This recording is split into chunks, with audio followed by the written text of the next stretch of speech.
Umuo ang dalawang babae sa Car Mart para bumili ng kotse. Pagkakita sa kanila, inunat ng may-ari ng tindahan na si Yang Jiayaong ang kanyang sarili. Hindi ang lumang Mercedes-Benz na ito. 1 taon at 2 buwan pa lang ito mula nang ilabas, mababa ang mileage at walang anumang aksidente. Ang presyo ay perpekto din pagkatapos ng pagpapakilala ni Yang Jiayaong. Ang babaeng may tuwid na buhok, si Kim Minju, ay medyo na-anti. Gusto niyang mag-test drive bago bumili, ngunit nang marinig ito ni Yang Jiayaong, medyo nahirapan siya. Nakita niyang walang alam ang dalawang babae tungkol sa mga sasakyan, kaya ipinaliwanag niya na may ang dealership na ang mga customer lang na nagdeposito ang maaaring mag-test drive. Pagkarinig nito, nagkatinginan ang dalawang babae at madaling pumayag. Ngunit pagkatapos magbayad, hindi umandar ang kotse. Bago pa man makalapit si Yang Jiayaong para magsalita, mabilis na bumaba ng kotse si Kim Minju. May tunog na click nang buksan niya ang hood at nakita niyang may isang wire na hindi nakakonekta ng maayos. Habang masama ang tingin ni Yang Jiayaong, matagumpay na pinaandar ni Im Jae-suk ang kotse. Ito pala ay isang karaniwang taktika na ginagamit ng mga nagtitinda ng segundamanong sasakyan. Una, gumagamit sila ng mga mamahaling sasakyan sa mababang presyo para akitin ang mga customer sa tindahan. Pagkatapos, gumagamit sila ng lahat ng uri ng maliliit na problema para makaiwas. Sa huli, ipinagbibili nila ang mga luma at sirang sasakyan sa mataas na presyo sa mga walang alam.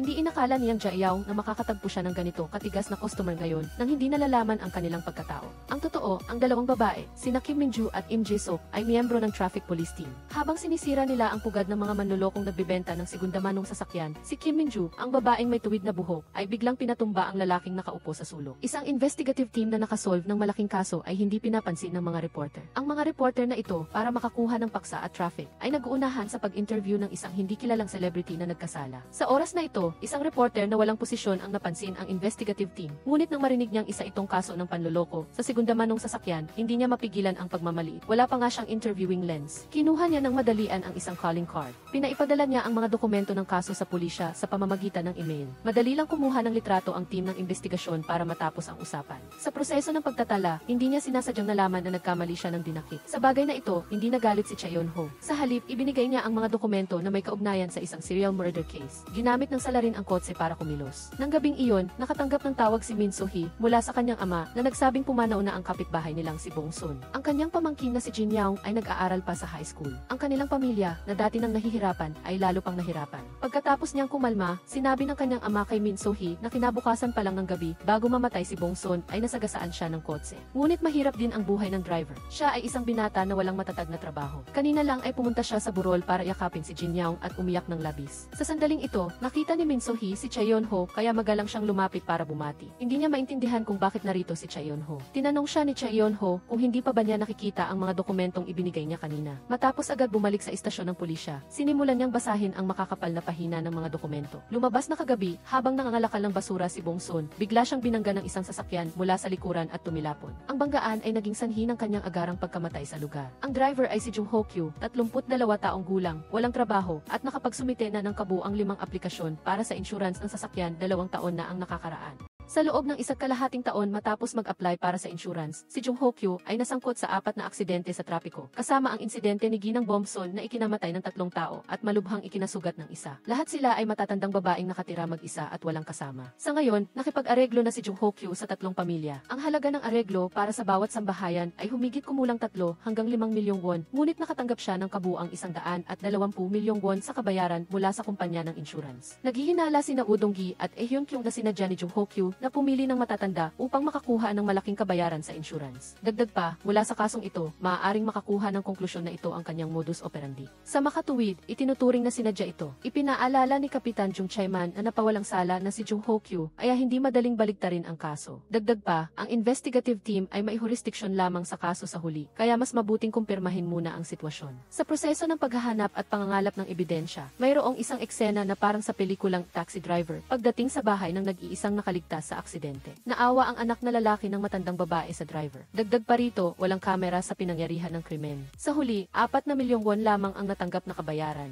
Ang kakatwa ay maging ang apo ng unang biktima ay naawa rin sa driver. Nagdulot ng awa ang aksidente. Maya-maya, dumating sina Kapitan Jung Chae-man at Min So-hee sa repair shop ng anak ng biktima at nakita rin nilang naroon si Chaeyon-ho. Kalmadong inilarawan ng anak ng biktima ang mga detalye ng kaso. Hindi raw nakakagulat ang pagkakasangkot ng kanyang ina sa aksidente dahil sa kalsadang iyon iyon, kapag lumubog ang araw, magiging matindi ang sikat ng araw. Nagulat si Min So-hee kung bakit pumayag sila sa ganoong kaliit na areglo. Tinanong siya ng lalaki kung dapat ba siyang umasa sa pera para sa yumaong ina. Sinabi ng anak ng biktima na isa rin siyang driver at may mga pagkakataon ding hindi siya nakakapansin, kaya naiintindihan niya ang sitwasyon ni Jung Ho-kyu noon. Nagpalit ng eksena, nagkita sina Kapitan Jung Chae-man at Min So-hee kay Jung Ho-kyu upang tanungin siya tungkol sa aksidente. Nang marinig ito, labis na nagpakita ng sakit ang lalaki at yumuko ng paulit-ulit na humingi ng tawad sa tapat na paraan. Ngunit, nakakita si Kapitan Jung Chae-man ng isang clue. Narinig ni Chae Yeon-ho ang pag-uusap nila mula sa labas. Kinagabihan, pagbalik sa istasyon ng pulisya, hindi nakahanap si Udong-gi ng mga kamera malapit sa 4 na lugar ng krimen. Sinabi ni Hyun-kyung kay Min So-hee na lahat ng mga sasakyang kasangkot ay hiniling ni Jung Ho-kyu na tanggalin. Bukod pa rito, lahat sila ay lumang sasakyan na mura. Ibig sabihin, wala na ngayong ni isang bakas. Biglang may naisip si Min So-hee at lumabas ng istasyon ng pulisya.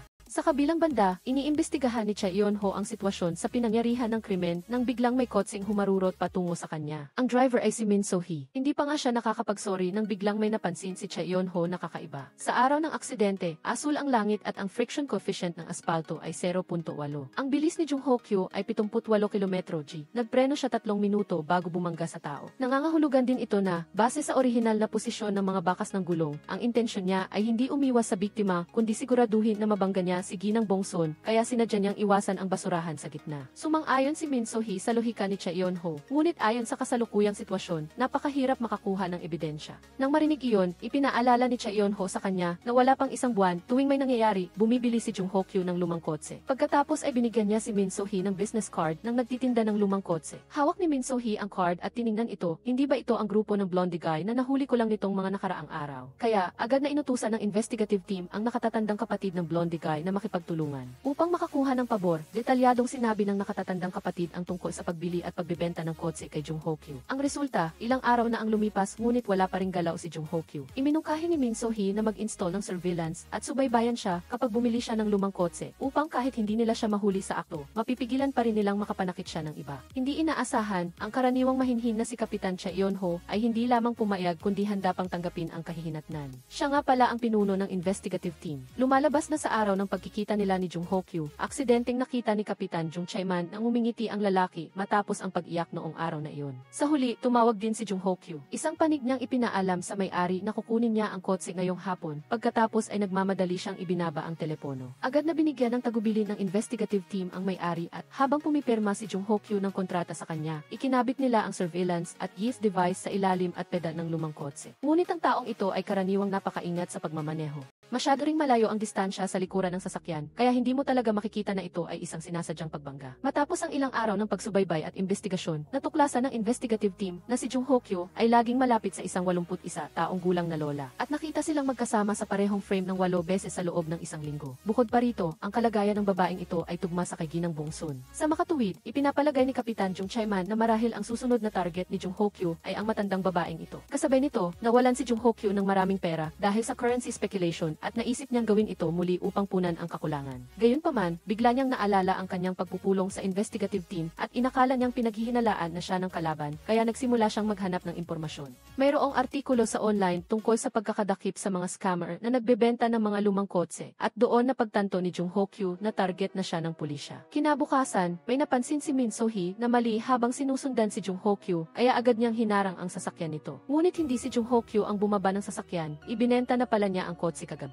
Nang gabing iyon, ibinaling ni Jung Ho-kyu ang kanyang target sa nagbebenta ng kotse. Habang sinusubukan niyang banggain ito, biglang lumitaw si Chae Yeon-ho. Dahil sa matinding banggaan, lumihis ang sasakyan at direktang bumangga sa katabing sasakyan. Nahimatay si Chae Yeon-ho matapos mabangga ng sasakyan ni Jung Ho-kyu. Nang muli siyang magising, alam na ng kalaban ang kanyang pagkatao bilang isang investigador ng insurance company. Labis na nagalit si Jung Ho-kyu, kaya pala palagi siyang iniimbestigahan ng pulisya dahil pala ito sa pagbibigay niya ng impormasyon. Habang papalapit na siya upang patayin si Chae Yeon-ho, biglang dumating si Min So-hee. Si Jung Ho-kyu ay napilaya ng isang mabilis na gunting na sipa. Mabilis siyang dinala sa istasyon ng pulisya. Gayunpaman, hindi lamang niya hindi inamin na sinadya niya ang pananakit sa mga tao, kundi hinamon pa niya ang pulisya na hindi raw dapat maglagay ng surveillance at GI sa kanyang sasakyan dahil illegal iyon. Sa puntong ito, nagpatuloy ang kaso sa pagkabulol dahil natuklasan ng suspect ang paglabag ng investigative team. Dagdag pa rito, dahil walang direktang ebidensya, hindi sila makakuha ng arrest warrant. Kung magpapatuloy ito, 48 oras lamang ang pinakamahal mahabang oras na maaari nilang hawakan si Jung Ho Kyu. Nang gabing iyon, habang sinusuri ni Cha Eun-ho ang mga claim file ng kumpanya, may napansin siyang kahina-hinala. Kinabukasan, misteryosong tinanong ni Emius Park, ang insurance manager, kung iniimbestigahan niya ang kaso ni Jung Ho Kyu. Pagkatapos ay mabait niyang pinaalalahanan siya na kung may anumang kahirapan, hanapin lang siya. Dahil dito, nag-alinlangan si Cha Eun-ho na magtanong kung makakakuha ba siya ng anumang benepisyo kung pagtatakpan niya ang katotohanan tungkol dito. Ngunit biglang nagbago ang mukha ni Emius Park at sinabing walang problema sa kasong ito, kaya walang pagkakaiba kung tatakpan o hindi.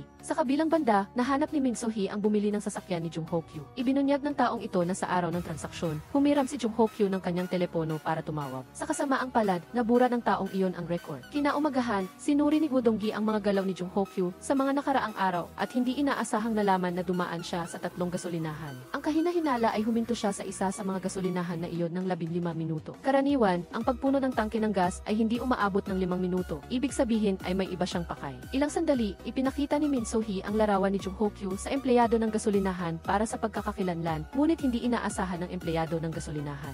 At labis siyang naapektuhan dahil labis na nataranta ang taong ito habang humihiram ng kanyang telepono. Sa kasamaang palad, nabura na rin ang history ng tawag. Kinuha ni Hyun-kyu na hiniram ni Jung Ho Kyu ang telepono para tumawag marahil upang itago ang pagkakakilanlan ng kausap. Dahil sa paalala na iyon, naisip ni Min So-hee ang voice recording na ipinadala ni Jung Ho Kyu sa kumpanya ng insurance, ibig sabihin, may kasabwat si Jung Ho Kyu. Sa sandaling iyon, nakatanggap si Min So-hee ng tawag mula kay Cha Eun-ho. Maaga pa lang ay nabura na pala ni Emius Park, ang insurance manager, ang claim file ni Jung Ho Kyu tungkol sa panloloko sa insurance. Nang marinig iyon, inakala ni Min So-hee na si Emius Park ang kasabwat ni Jung Ho Kyu at sinusubaybayan niya ang record ng misteryosong tawag na iyon. Pagkatapos niyang ibaba ang telepono, nakarating si Cha Eun-ho sa tindahan ng anak ng pangalawang biktima. Lumabas na nalaman niya sa claim file ng insurance na matagal nang magkakilala sina Jung Ho Kyu at ang anak ng pangalawang biktima. Sa isang aksidente sa trapiko noong nakaraang taon, ang isa ay ang may kagagawan at ang isa naman ay ang biktima. Gayunpaman, pilit pa ring nagpapalusot ang anak ng pangalawang biktima. Direktang sinabi ni Cha Eun-ho na sa 4 na biktima, siya lamang ang direktang kamag-anak kaya nakatanggap siya ng 1 bilyong won bilang kabayaran. Kasangkot din si Manager Park, siya ang responsable sa kabayaran para sa ikatlong insidente ni Jung Ho Kyu, ngunit hindi niya kayang ipagsapalaran ang lahat para lamang sa 50 milyong won. Kaya, mayroon na lamang isang posibilidad. Ito ay ang pamilya ng biktima na nangako sa kanya ng mas malaking halaga ng pera. Nang marinig ito, agad na nawala ng kontrol ang anak ng biktima. Kasabay nito, nalaman ng pulisya na ang taong kinausap ni Jung Ho Kyu ay si Song Jimin, ang anak ng biktima sa pangalawang insidente. Sa puntong ito, nasa estado ng pagkabaliw si Song Jimin. Inamin niya na gusto niyang magbukas ng tindahan, ngunit wala siyang pera. Makukuha lamang niya ang pera mula sa insurance kung mamamatay ang kanyang ina. Dahil sinabi ng kanyang ina na pagkatapos niyang mamatay, hahayaan niya itong gamitin ang pera mula sa insurance para magbukas ng tindahan.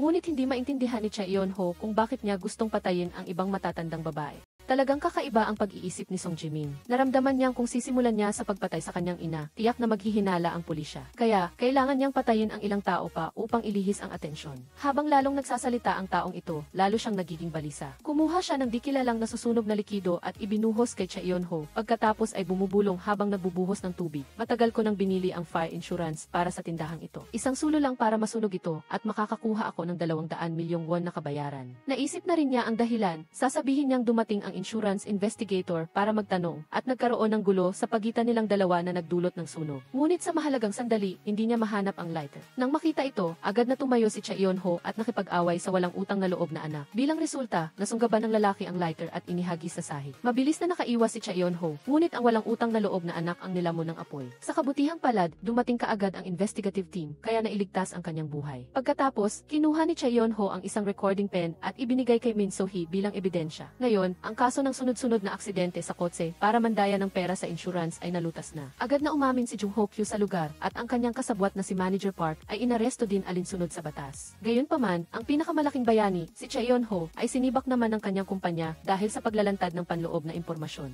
Samantala, ang investigative team ay pinutulan ng 3 buwan na sweldo dahil sa paglabag sa mga pamamaraan ng investigasyon. Mabilis na lumipas ang 1 taon. Inanyayahan ni Kapitan Cha Eun-ho ng investigative team si Cha Eun-ho na sumali sa kanila. Ngunit sa unang gabi ng ng kanyang panunungkulan, kinaharap niya ang isang mahirap na kaso. Biglang lumitaw ang isang multo sa dulo ng tunel na nagdulot ng sunod-sunod na banggaan ng mga sasakyan. Iginigiit ng driver na nakakita siya ng multo bago nangyari ang insidente. Ang mas kakaiba pa ay wala pang 5 minuto matapos ang insidente, mabilis na dumating ang towing company sa pinangyarihan. Gayunpaman, may naamoy na kakaiba si Cha Eun-ho. Pagbalik sa istasyon ng pulisya, sinuri niya ang mga dokumento mula sa kalahating taon na ang nakakaraan. Nabatid na sa loob ng nakalipas na 2 buwan, nakatanggap ang pulisya ng 4 na ulat ng krimen. Kung isasama ang mga iniulat sa insurance company, may kabuuang 13 insidente, kung saan 2 ang nasawi. Gayunpaman, lahat ng insidente ay nangyari sa isang intersection. Pagkarinig nito, nagpasya si Kapitan Jung Chae-man na hanapin muna ang mga biktima at kolektahin ang kanilang mga dashcam. Pagkatapos ay nagsagawa siya ng mga panayam upang malaman kung may nakakita ng multo. Naalala ng may-ari ng tindahan malapit sa intersection na tuwing may aksidente, ang malakas na busina ng towing company ay pumipigil sa kanya na matulog. Dahil sa sobrang dalas, naitala pa niya ang mga petsa. Bukod pa rito, narinig din ng may-ari na ang intersection ay dating hindi nakikilalang libingan. Pagkatapos ay ginamit bilang intersection. Kasalukuyan, naghihinala siya na mayroong naliligaw na kaluluwa na nagdudulot ng gulo. Kung hindi, bakit palaging nangyayari ang mga insidente sa parehong lugar? Sa kabilang panig, nakaharap ni Cha Eun-ho at Hyun Kyung ang driver. Tiniyak niya na noong gabing iyon, nakita niya ang isang babaeng multo na nakasuot ng puti. Pagkatapos lumitaw ng bagay na iyon, biglang lumihis ang sasakyan at tuluyang bumangga sa gilid ng kalsada. Sa pamamagitan ng on-site investigation, natuklasan ng investigative team ang isang depekto sa disenyo ng three-way intersection. Kahit ang ordinaryong pagmamaneho ay mahirap iwasan. Kinagabihan, pagbalik sa istasyon ng pulisya, iminungkahi ni Cha Eun-ho na masusing imbestigahan ang sitwasyon sa intersection. Bukod pa rito, ang babaeng multo sa dashcam ng driver ay tiyak na nilikha ng tao. Napagtanto ni Min So-hee na ang puting damit ay marahil damit panluksang, ngunit ang mga funeral home sa malapit ay hindi gumagamit ng kulay na ito. Isang misteryosong kapaligiran ang bumalot sa buong investigative team. Pinayuhan sila ni Kapitan Jung Chae-man, tao man o multo, 2 tao na ang namatay dahil dito. Kaya anuman ang mangyari, kailangan nating imbestigahan ito ng malinaw. Kaya, kinaumagahan, sinamahan ni Cha Eun-ho ang mga tauhan ng highway maintenance team upang magsagawa ng komprehensibong pagsusuri sa intersection kung saan nangyari ang aksidente sa kotse. Ipinakita ng resulta na ang curvature sa pahalang na posisyon ay 2.12. Ang mas maliit na curvature ay nagpapataas ng panganib ng aksidente. Ang longitudinal grade na mas mababa sa 2% ay nangangahulugang hindi malaki ang slope, ngunit ang curvature at longitudinal grade ng three-way junction ay hindi sapat, kaya ito ang sanhi. Tila hindi maintindihan ni Kapitan Jung Chae-man ang sinabi. Sa simpleng salita, hindi sapat ang kalsada upang maging flat na nagiging sanhi ng pagtambak ng tubig na hindi mabilis na maubos. Dagdag pa rito, madulas ang kalsada pagkatapos ng ulan na nagpapababa ng friction. Automatikong ikot ang gulong. Ang investigative team, sa pamamagitan ng paghahambing sa mga petsa ng insidente na naitala ng may-ari ng tindahan, ay natuklasan na karamihan sa mga aksidente sa kotse ay nangyari sa mga araw ng tag-ulan. Hindi maintindihan ni Min So-hee kung bakit walang nag-imbestiga pa. Agad na nag-react si Kapitan Chiu. May isang tao na sinasamantala ang mga kwento tungkol sa mga multo para sadyang magdulot ng banggaan ng kotse noong gabing iyon. Magkasamang nakaupo sina Eun-ho at So-hee sa kotse sa isang interseksyon upang abangan ang babaeng multo na nakasuot ng puti. Pagkatapos ng maikling panahon, isang puting figura ang biglang lumitaw sa harap ng kotse. Agad na bumaba ang dalawa at nagsimulang habulin ito. Hinabol nila ito hanggang sa pasukan ng namang nursing home. Agad nilang tinanong ang staff kung may taong nakasuot ng damit na pangburol na naglalakad-lakad. Nang marinig ito, sinabi ng staff na may matandang babae na nagangalang kang Okigam na laging nakasuot ng puting damit na pangburol at naghihintay sa kanyang yumao ng asawa sa interseksyon sa unahan. Nais ni So-hee na hanapin ang matandang babae para makumpirma, ngunit nalaman niya na namatay na si Okigam noong nakaraang taon. Sa pagbabasa ng mga file ng kaso, natuklasan ni Eun-ho na ang unang multo sa interseksyon na nagdulot ng banggaan ng kotse at nagpaniwala sa mga driver na isang babaeng multo ay si Okgam. Nangangahulugan din ito na pagkatapos noon, may mga taong nagpapanggap na multo. Ang driver sa unang kaso ay ang may-ari ng towing company at ang biktima ay nagpapatakbo rin ng towing service sa parehong lugar. Ngunit ang mga katulad na insidente ay patuloy na nangyayari. Ito ay talagang isang kakaibang bagay. Kinabukasan, inimbestigahan ni Eun-ho ang may-ari ng towing company at naniniwala na may kinalaman siya sa kaso. Ginamit niya ang kanyang sariling sasakyan para banggain ang trailer truck ng kanyang kalaban. Ang layunin ay malamang na makuha ang monopolyo sa merkado. Ngunit natuklasan ni So-hee na walang nagdemanda sa kanya. Pagkatapos, nang sila ay nagtanong-tanong, nalaman nila na ang biktima ng aksidente na dulot ng multo ay nahulog sa sunod-sunod na patibo. Hindi lamang siya kinailangang magbayad ng malaking towing fee, kundi ipinakilala pa siya upang umarkila ng isang gasgas na kotse habang naghihintay. Sa madaling salita, gumastos siya ng napakaraming pera. Lumipas ang higit sa 3 buwan at ngayon ay naiinis na siya kapag naaalala niya ito at ayaw na niyang i-report sa pulis. Natuklasan ng investigation team na si Choi Bung-gyu, isang miyembro ng scam group, ang namamahala sa pagtawing ng kotse at pagkatapos ay ipapasa niya ito sa repair shop shop ni Lee Sung-ho. Ipinakilala naman ni Lee Sung-ho ang biktimang driver sa Mammoth Car Rental Service ni Shin Jung-kun. Ang mga taong ito ay kumita ng malaki mula sa mga insidente na may kinalaman sa multo. Sa pangkalahatan, ang lahat ng transaksyon ay mula 2,000,000 won hanggang 1,000,000,000,001. Gayunpaman, natatakot ang mga biktima sa gulo, kaya hindi sila nag-file ng reklamo at hindi makapagpatuloy ang investigation team sa investigasyon. Sa sandaling ito, naisip ni Sohee ang isang magandang ideya. Ang investigation team ay magpapanggap bilang mga biktima. Agad nilang hinanap ang dating may-ari ng second-hand car at bumili ng sirang kotse na malapit ng ma-scrap sa mataas na presyo. Ngunit ang problema ay hindi umuulan sa loob ng halos isang linggo. Nag-aalala si Jeong Chae-man na hindi kikilos ang scam group. Pinapaalalahanan siya ni Yeon-ho na sa isang kamakailang kaso, ang Kanghi intersection lang ang basa at sa mga nakaraang kaso, mayroon ding ilang araw na hindi umuulan. At sa dahilan, nanatili siyang tahimik. Pagdating sa isang lugar, sinabi niya sa lahat na magbago ng eksena. Pumunta si Yeon-ho sa sanitation department at nakilala ang taong responsable sa pagdidilig. Mula sa kanya, nalaman niya na tuwing dumadaan siya sa intersection, mayroong isang rental truck doon. Dahil bihira lang itong makita, malalim ang kanyang impresyon dito. Habang nag-uusap sila, biglang umulan.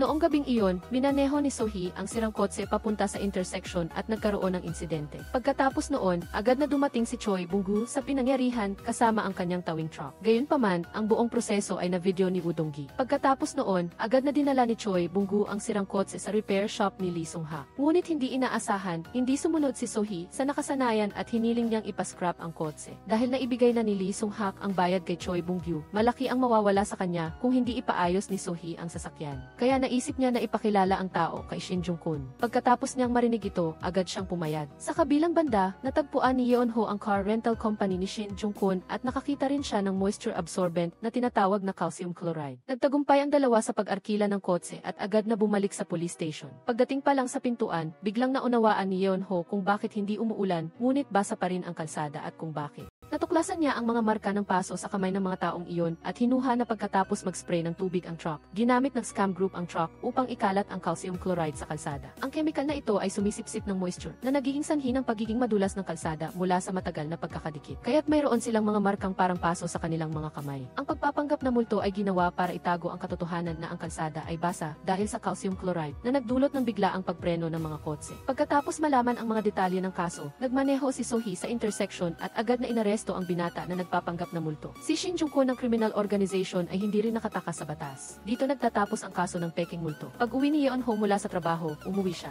May natagpuan siyang isang anonymous na sulat sa kanyang mailbox at ang nilalaman nito ay nagpabigla sa kanya. Ang kaso ng bagong kasal na mag-asawa na nabangga ng isang driver noong gabi ng ika-15 bago mag-isa si Yeon-ho na magmaneho papunta sa universidad upang ayusin ang kanyang gamit. Sa daan, hindi sinasadya, nawala siya sa kanyang focus at nabangga ang babaeng ikakasal. Pagkatapos nito, kahit na lumuhod ang mga magulang ni Yeon-ho sa harap ng lamayan ng babaeng ikakasal upang humingi ng tawad, ang ina ng babaeng namatayan ng anak ay hindi pa rin siya napatawad. Ang ama ng babaeng ikakasal ay nakatayo pa sa ilalim ng ulan, tulala na tinitingnan ang mga linyang minarkahan ng pulis sa pinangyarihan. Gayunpaman, ang opisyal ng pulis na responsable sa pag-imbestiga sa kaso ay nasuspinde. Hindi maintindihan ni Yeon-ho kung sino ang nagpadala nito sa kanya. Sa katunayan, noong taon na iyon, may 3 high school students na nakasaksi sa lahat. Ang pinarusahang pulis ay si Jeong Chae-man, ang kasalukuyang team leader ng investigation team. Kinaumagahan, inatasan ni Traffic Superintendent si Sohee ng isang kaso. Ayon sa dashcam, bandang 11:40 kagabi, isang insidente ang nangyari kung saan tumalon ang isang babaeng estudyante mula sa kotse at mukhang tumatakas. Ang babaeng tumalon mula sa kotse ay si Kim Min-ju, 25 taong gulang, at kasalukuyang ginagamot sa ospital. Ang driver ay si Yang Jae-young, 29 taong gulang. Sinabi niya na magkasama silang nagmamaneho sa kotse kagabi. Biglang sumakit ang dibdib ni Min-ju. Hindi niya pa man mapigilan, tumalo na ito palabas ng kotse. Napakakaiba ng kanilang relasyon. Si Min-ju ay sekretarya sa kumpanya ng tatay ni Yang Jae-young. Agad na pumunta sina Sohee at Yeon-ho sa ospital upang alamin ang sitwasyon. Sinabi ng doktor na si Min-ju ay nagkaroon ng trauma sa utak at hemorrhage. Bagaman nasa labas na siya ng panganib, malala ang kanyang mga sugat at hindi pa alam kung kailan siya magigising. Sinabi ng nanay ni Min-ju na ang kanyang anak ay napakabait at nagpapadala ng pera sa kanila bawat buwan. Bagaman masakit ang kanyang likod, hindi pa siya nagkaroon ng paninikip ng dibdib. Nais ni Yeon-ho na malaman kung may sinabi si Min-ju tungkol kay Jae-young. Inamin ng nanay ni Min-ju na mayroon at narinig niya na sinabi ng kanyang anak na ang taong iyon ay may hindi tamang pag-ugali. Bagaman kasal na siya, madalas niyang nililigawan ang mga babaeng empleyado sa kumpanya. Sa kabilang banda, kinakausap ni Dong-gi at Hyun-kyung si Jae-young. Sabi ni Jae-young na hindi sila malapit ni Min-ju at sinasakyan lang niya ito ng kaunti noong gabing iyon. Wala siyang magandang impresyon sa kanya. Bukod pa rito, sinabi rin ni Jae-young na parang may problema sa isip si Min-ju at mayroon siyang schizophrenia. Pagdating sa puntong puntong ito, gusto ni Hyun Kyung na makita ang dashcam sa loob ng kotse. Bagaman tumanggi si Jae-young, inilabas pa rin niya ito at inilagay sa lamesa. Pagkatapos ng investigasyon, hindi sinasadyang nagkita sina Yeonho at Jae-young sa pinto. Si Jae-young pala ang isa sa mga saksi sa aksidente 15 taon na ang nakakaraan. Ngunit tinitigan niya si Yeonho ng matagal at hindi niya alam kung bakit siya nagsinungaling at sinabing nagkamali lang siya ng pagkakakilala sa tao. Bumalik sa opisina, natuklasan ng investigation team na sadyang pinatay ang audio ng dashcam na ibinigay ni Jae-young. Noong gabing iyon, ikinuwento ni Jae-young ang kanyang pagtatagpo kay Yeonho sa isa pang saksi, si Jungkook. Bukod pa rito, nagreklamo siya kung paano ang taong nakasakit sa iba ay naging pulis. Ngunit hindi ito pinansin ni Jungkook. Sa halip, sinabi niya sa kanya na maging kontento at huwag magkaroon ng problema dahil sa mga babae. Biglang naisip ni Jae-young na hilingin sa tatay ni Jungkook na lutasin ang issue ni Minju sa lalong madaling panahon. Sa sandaling ito, biglang tinanong ni Jungkook si Jae-young, ang taong nagpadala ba ng artikulo tungkol sa aksidente 15 taon na ang nakakaraan? Nagulat si Jae-young nang marinig niya ito dahil nakatanggap din siya. Hindi maiwasan ng dalawa na magduda sa ikatlong saksi, si Kyung-soo. Pagkatapos ng lahat, 3 lang sila ang nakakaalam tungkol dito. Kinabukasan, nakatanggap ang investigation team ang tawag na gising na si Minju. Pagkatapos nilang makuha ang pahayag ng biktima, agad na nagulat sina Sohee at Yeonho kay team leader Cheon.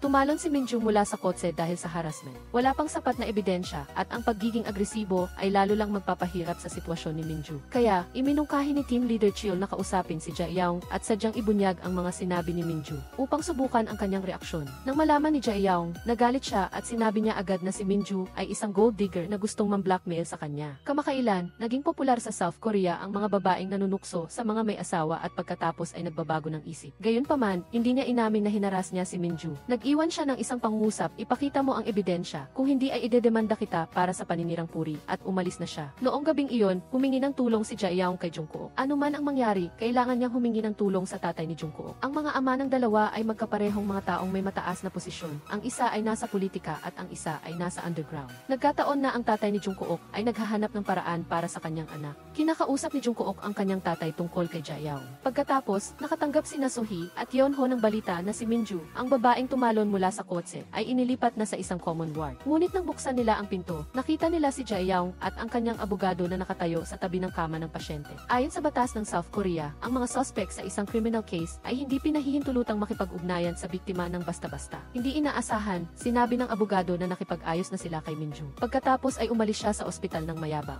Ayaw sumuko ng pulis, ngunit sapat na ang naranasan ni Minju. Ayaw na niyang maranasan ang kakaibang tingin ng iba at ayaw niyang makipaglaban sa isang mahabang kaso. Walang pag-asa, kailangan niyang balikan ang mga nakakainis na pangyayari ng paulit-ulit. Pag-alis sa silid, nakaramdam sila ng labis na pagkabigo at pinagsisihan na hindi sila humingi ng restraining order ng mas maaga. Sa katotohanan, kung walang ebidensya, hindi siya makakapag-file ng complaint. Makalipas ang ilang sandali, natuklasan ng nanay ni Minju na ang cellphone ng kanyang anak ay nagre-record. Kaya, habang natutulog siya, lumabas siya sa pasilyo at umupo upang pakinggan ito. Lumabas na napakamasama ng ugali ni Jae-young. Tinakot niya si Minju na ang mga empleyado na hindi sumusunod ay hindi lamang sisantehin, kundi hindi na rin makakahanap ng trabaho. Dahil ang mga taong ito ay kumalat ang balita na sadyang inakit nila ang anak ng presidente. Bukod pa rito, alam ni Jae-young na si Minju ay may pananagutan sa pagsuporta sa kanyang pamilya at ipinaalala sa kanya na kung mawalan siya ng trabaho, ano ang mangyayari sa kanyang mga magulang. Pagkatapos ng lahat, hindi niya sila pwedeng hayaang mamuhay sa kahirapan. Sa huli, napilitan si Minju na pumayag sa pag-aayos kay Jae-young. Nang malaman ng nanay ni Minju ang katotohanan, labis siyang nasaktan. Kinamumuhian niya ang kanyang sarili sa pagiging dahilan ng problema ng kanyang anak. Kaya, tinakpan niya ang kanyang bibig upang hindi siya makaiyak. Ngunit ang pakiramdam ng kawalang kakayahan ay nagdulot ng matinding sakit sa kanyang puso. Kasabay nito, nagreklamo si Sohee na ang mga taong may pera at kapangyarihan ay maaaring gumawa ng anumang gusto nila. Sa kabilang banda, ang mga biktima na walang suporta ay kailangang maging tahimik na tupa. Ang pagiging pulis ay talagang walang silbi.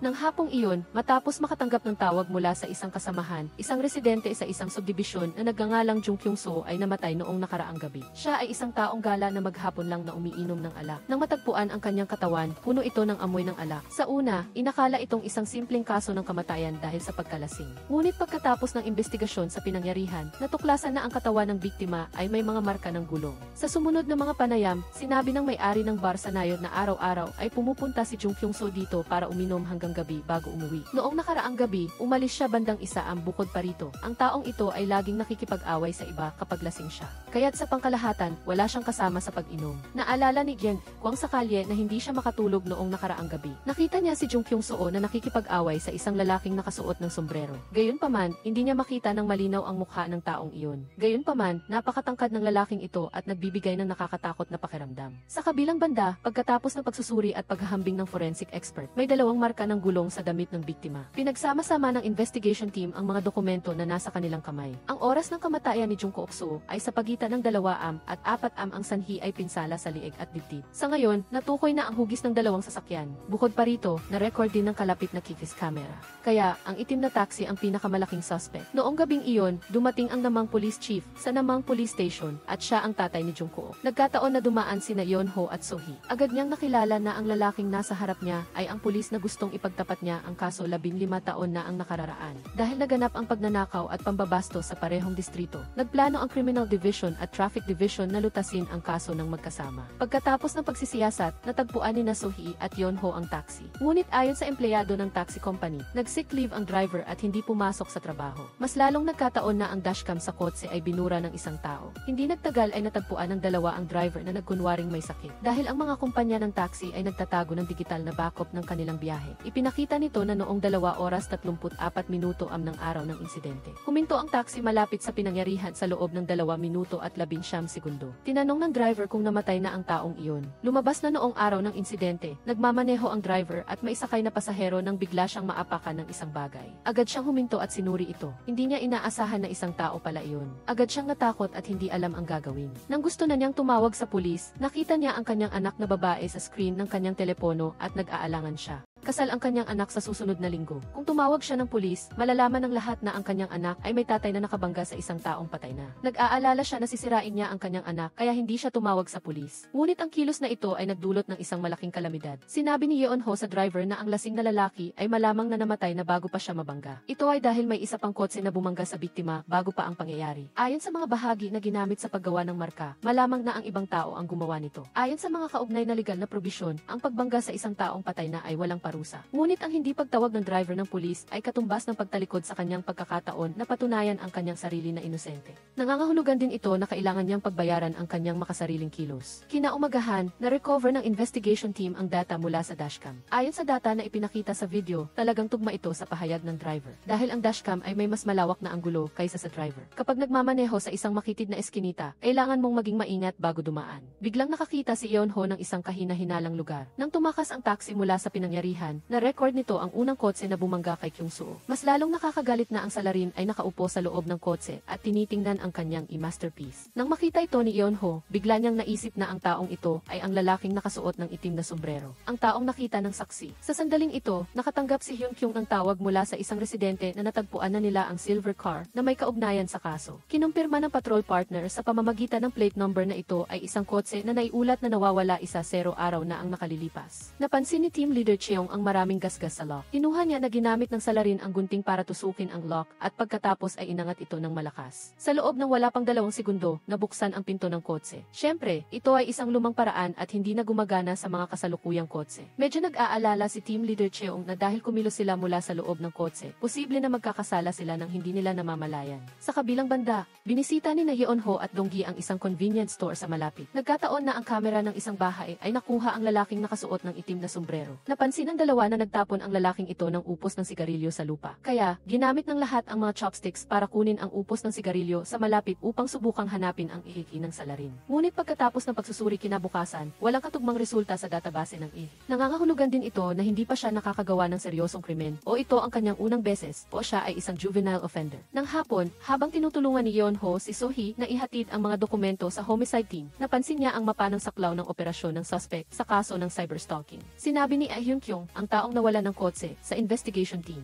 Ang wallet na naiwan sa kotse ay ibinalik ng isang tao sa harap ng kanyang bahay. Maliban sa pera, lahat ng iba pang dokumento ay nandoon pa rin. Nang marinig ni Sohee na walang kakaiba, binaba niya ang tawag. Ngunit nakaramdam si Yeonho na may mali dahil dati kapag kumilos siya ng mag-isa, may mangyayaring masama. Kaya nagpa siya si Sohee na sumama. Sa isang iglap, nakarating na sila sa harap ng bahay ni Hyun Kyung. Ngunit kahit anong pindot nila sa doorbell, walang sumasagot at patay rin ang kanyang telepono. Naisip ni Sohee na marahil ay wala siya sa bahay. Habang Habang paalis na ang dalawa, biglang napansin ni Yeonho ang isang upos ng sigarilyo sa harap ng pinto. Nangangahulugan din ito na may isang taong nasa lugar na ito. Mayroong isa pang tao na may katulad na ugali. Kaya, bumalik silang dalawa. Tiningnan niya si Yeonho na hindi kayang akyatin ang pader na mahigit kalahating metro ang taas. Kaya, sa pag-aalala, sinipa niya ang pinto. Sa ilang hakbang, narating na niya ang pinto ng silid. Habang tumatawag, tumingin siya sa loob ng silid. Sa katunayan, tinatakot ng salarin si Hyun Kyung. Nagkataon na narinig ni Sohee ang tunog ng ring ng telepono. Sa sandaling ito, dumating din si Yeonho sa pinto. Agad niyang inilagay ang code sa pinto. Sa sandaling narinig ng lalaki ang tunog ng pagbukas ng pinto, iniwan niya ang bihag at tumakas sa likod na pinto. Si Sohee ay nanatili upang aliwin si Hyun Kyung at inatasan si Yeonho na habulin ang salarin.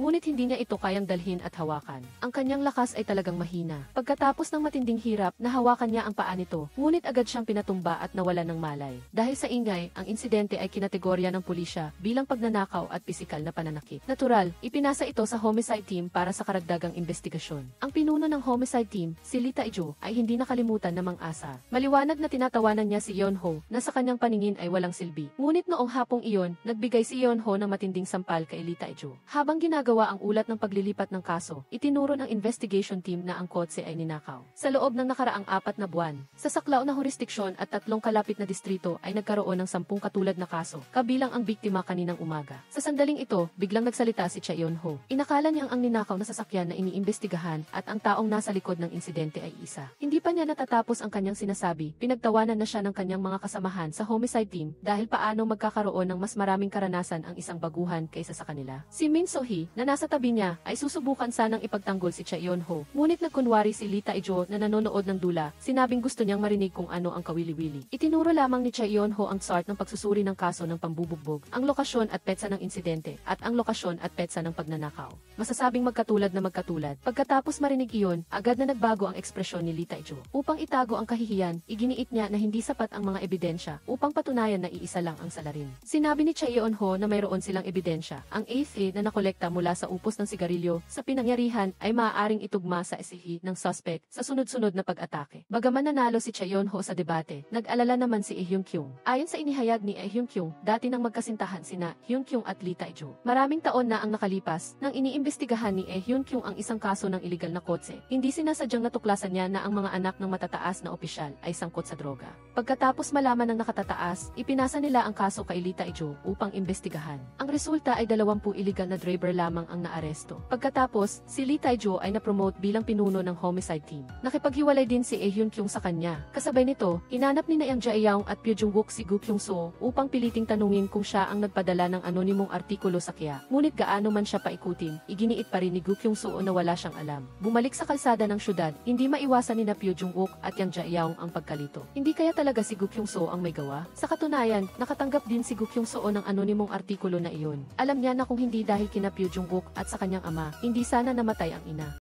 Sa panig ni Min Young-joon, nakahanap si Min Young-joon ng isang post sa forum na naugnay sa isang mamamatay tao na pulis pa rin. Napakalinaw na ang taong target ng kabilang panig ay siya. Dahil sa pagkakabunyag ng insidente ng banggaan na kinasasangkutan ni Min Young-joon, masasabing napakahirap ng kanyang karera sa pulisya. Hindi lamang ang tingin ng mga kasamahan sa homicide team, maging ang hepe ng istasyon ay umaasa na ipaalam ni Kapitan Jung Chae-man sa kanya na magbitiw na siya sa lalong madaling panahon. Ngunit agad na tinanggihan ni Kapitan Jung Chae-man ang panukalang ito. Pagsapit ng tanghali, lumabas na ang ulat ng pagsusuri ng EHI. Ngunit ang resulta ay hindi inaasahan ng lahat. Ang upos ng sigarilyo na nakolekta ay hindi tumugma sa salarin sa insidente. Ibig sabihin din ng interaksyon ay ang maling pagkakakilala ni Cha Yeonho na iisa ang gumawa ng 2 kaso. Nang makarating sa opisina ng pangkat ng investigasyon, nakita ng lahat si Cha Yeonho na tahimik na nakaupo. Upang maibalik ang kumpiyansa ng buong koponan, binigyan ni Kapitan Jung Chae-man ang bawat isa ng gawain. Sa kabilang panig, nakatanggap ng tawag ang homicide team mula sa National Search Bureau. Nakahanap sila ng bagong fake sa gunting na ginamit ng salarin at ang lokasyon at oras ng insidente ay pare-pareho. Sa makatuwid, umaasa silang makapaghambing muli. Nag-isip si Lee Tae-jo sandali at pagkatapos ay sumang-ayon. Kasabay nito, ang mga miyembro ng pangkat ng investigasyon ay sinundan ang mga kaugnay na pahiwatig at nagsimula ng isang komprehensibong pagsisiyasat. In-interview ang lahat ng mga suspect. Sa huli, ang saklaw ng pagkakakilanlan ay nanatili kina Kim Min-joo at Sung Jin.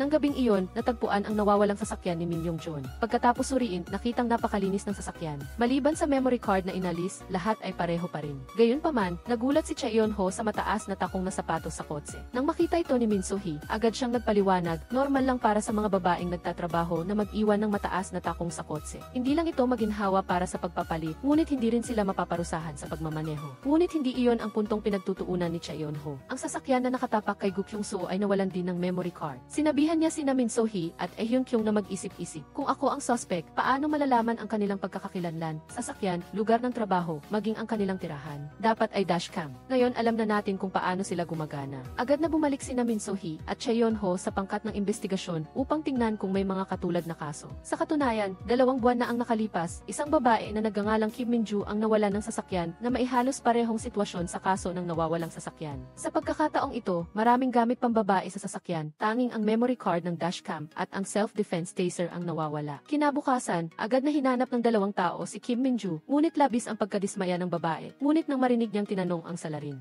ibinalik na ba ang mga ninakaw? Nag-atubili siya sandali, pagkatapos ay nataranta siyang tumingin sa kanyang asawa at anak na babae sa itaas, at pagkatapos ay mahinang hiniling kay Min So-hee na kausapin siya ng pribado sa sasakyan. Ngunit pagkaupo sa sasakyan, sinabi ni Kim Min-ju na wala siyang nawala at umaasang hindi na siya hahanapin ng pulisya para imbestigahan. Kinuha na lang ni Min So-hee ang kanyang business card at mahinang pinaalalahanan si Kim Min-ju na kung mayroon siyang anumang kahilingan, maaari siyang makipag-ugnayan anumang oras. Huwag siyang ituring na pulis, ituring lang siyang isang ordinaryong babae. Pagkatapos hintayin umalis si Kim Min-ju, sinabi ni Min So-hee kay Chaeyon-ho, bagaman itinanggi niya na ibinalik ng lalaki ang mga gamit, nakita ko ang kulay rosas na taser sa sasakyan. Ibig sabihin din, kung si Kim Min-ju ang biktima, tiyak na siya ang suspect, tulad ng taong nanakot kay Min Yong-joon. Ngunit bakit magkaiba ang resulta ng paghahambing ng if? Hindi nila alam na ang magkaibang resulta ng paghahambing sa kabilang panig ay nagpakita na ang if ng 2 taong iyon ay mula sa iisang tao. Gayunpaman, hindi pinahintulutan ni Lee Tae-jo na lumabas ang balitang ito. Kasabay nito, sina Hyun-kyung at Woo Dong-gi ay nagtanong sa huling tao, na sa huli ay si Sung Jin na lang. Kinahapunan, bumalik si Min So-hee sa opisina ng pangkat ng investigasyon. Nag-alala siya tungkol sa resulta ng paghahambing ng if, kaya nagsumite si Hyun-kyung ng kahilingan para sa muling paghahambing. Pagkatapos, galit na kinuha ni Min So-hee ang ulat at sumugod sa opisina ni Lee Tae-jo. Nagtanong siya kung bakit siya nagsinungaling tungkol sa resulta ng pagsusuri ng if. Gayunpaman, ipinasa pa rin ng nakatataas ang kaso sa pangkat ng homicide upang imbestigahan. Sa bandang huli, ang mga taong iyon ay madalas na nag-iisa sa pagkuha ng kredito. Ang pangkat ng investigasyon ay galit na galit kaya kumain na lamang sila ng barbecue upang ilabas ang kanilang sama ng loob. Sa sandaling ito, hindi inaasahang nakatanggap si Min So-hee ng tawag mula kay Kim Min-ju. Sinabi ng kabilang linya na pumunta siya doon kaagad. Lumabas na pagkatapos ng panggagahasa kay Kim Min-ju, pinili niyang hindi ulat sa pulisya dahil sa kahihiyan. Sa pagkakataong ito, buong tapang siyang tumawag kay Min So-hee upang tulungan ang pangkat ng investigasyon na lutasin ang kaso. Ilang araw pagkatapos mawala ang sasakyan ni Kim Min-ju, isang araw pagkatapos ng trabaho, natagpuan niya ang isang taser na nakalagay sa harap ng kanyang pinto. Ito ay eksaktong kapareho ng nangyari kay Min Yong-joon. Sinabi ni Kim Min-ju na balak niyang magulat sa pulisya, ngunit dahil sa pagbabago ng trabaho at pag-aalaga ng anak, ipinagpaliban niya ito. Madalas mag-overtime ang kanyang asawa, kaya mag-isa siyang natutulog sa gabi. Nangyari ang trahedya bandang 11 ng gabi. Ang pulisya sa kabilang panig ay nagsagawa ng komprehensibong investigasyon kay Chaeyon-ho upang tingnan kung siya ay karapat-dapat pa ring maging pulis. Ngunit ang resulta ng investigasyon ay tatagal ng 1 linggo. Samantala, ibinunyag ni Kim Min-ju kay Min So-hee na ang suspect ay hindi lamang may dobleng talukap ng mata, kundi nagsasalita rin ang dialektong Jeonseong. Ang pinakamahalaga ay sinabi niya minsan. Bumalik sa opisina ng pangkat ng investigasyon, inilarawan ni Min So-hee ang pag-uusap nila ni Kim Min-ju kay Chaeyon-ho. Lumalabas na sinabi ng salarin na ang taong kanyang pinag-interesan ay hinding-hindi kailanman mabibigo. Lalo pang nag-isip si Chaeyon-ho at nakaramdam ng mali. Hindi kaya ang pahayag na ito ay tumutukoy sa biktima? Pagkatapos marinig ang kanyang paalala, agad na tumugon si Min So-hee. Kung gayon, nasa panganib si Yeon-jung. Kaya't nagpasya siyang ipaalam sa homicide team at sinabi kay Chaeyon-ho na maghintay sa parking lot. Ngunit mas mabilis si Chaeyon-ho. Tinawagan niya ang numero ni Yeon-jung, ngunit ang kabilang linya ay laging walang sumasagot. Hindi malayong nasa panganib ang kabilang panig. Pumunta si Lee Jeong-seop sa bahay ni Yeon-jung. Pagkaraan ng ilang sandali, nakita ng nanay ni Yeon-jung na nakabukas ang pinto ng kwarto at nagtataka kung sino ang nagbukas nito. Sumilik siya para tingnan, ngunit wala siyang nakitang kahina-hinala. Sa sandaling ito, mula sa likuran, idinikit ni Lee Jeong-seop ang gunting sa liig niya. Nagmaneho na rin si Chaeyon-ho papunta sa bahay ni Yeon-jung. Habang tumatawag sa kabilang linya, inoobserbahan niya ang sitwasyon sa itaas. Sa oras na iyon, katatapos ng maligo ni Yeon-jung at nakaupo sa harap ng kanyang vanity table. Sumingit si Lee Jeong-seop sa sala at ang kanyang paglitaw ay ikinatakot takot ni Yeonjung na napaupo sa sahig. Binaba ni Cha Yeon-ho ang telepono sa ibaba at hindi sinasadyang nakita ang upos ng sigarilyo sa sahig. Bigla niyang napansin na may mali. Tumalon siya sa bakuran at narinig ang ingay mula sa bodega sa likod niya. Maingat niyang binuksan ang pinto at nakita na nakatali ang ina ni Yeonjung sa loob. Ginagamit ni Lee Jeong-seop ang gunting para takutin si Yeonjung na sumunod, ngunit biglang tumahimik ang radyo sa sala. Lumabas siya sa sala para tingnan ang sitwasyon, ngunit nakita niya si Cha Yeon-ho na nakatayo sa tapat at palapit ng palapit ang sirena ng pulisya sa ibaba. Ayaw niyang sumuko kaya binasag niya ang salamin ng sala at pagkatapos ay tumalon sa rehas at nahulog sa tumpok ng basura. Sa unang palapag, sinusubukang tumakas sa ganitong paraan.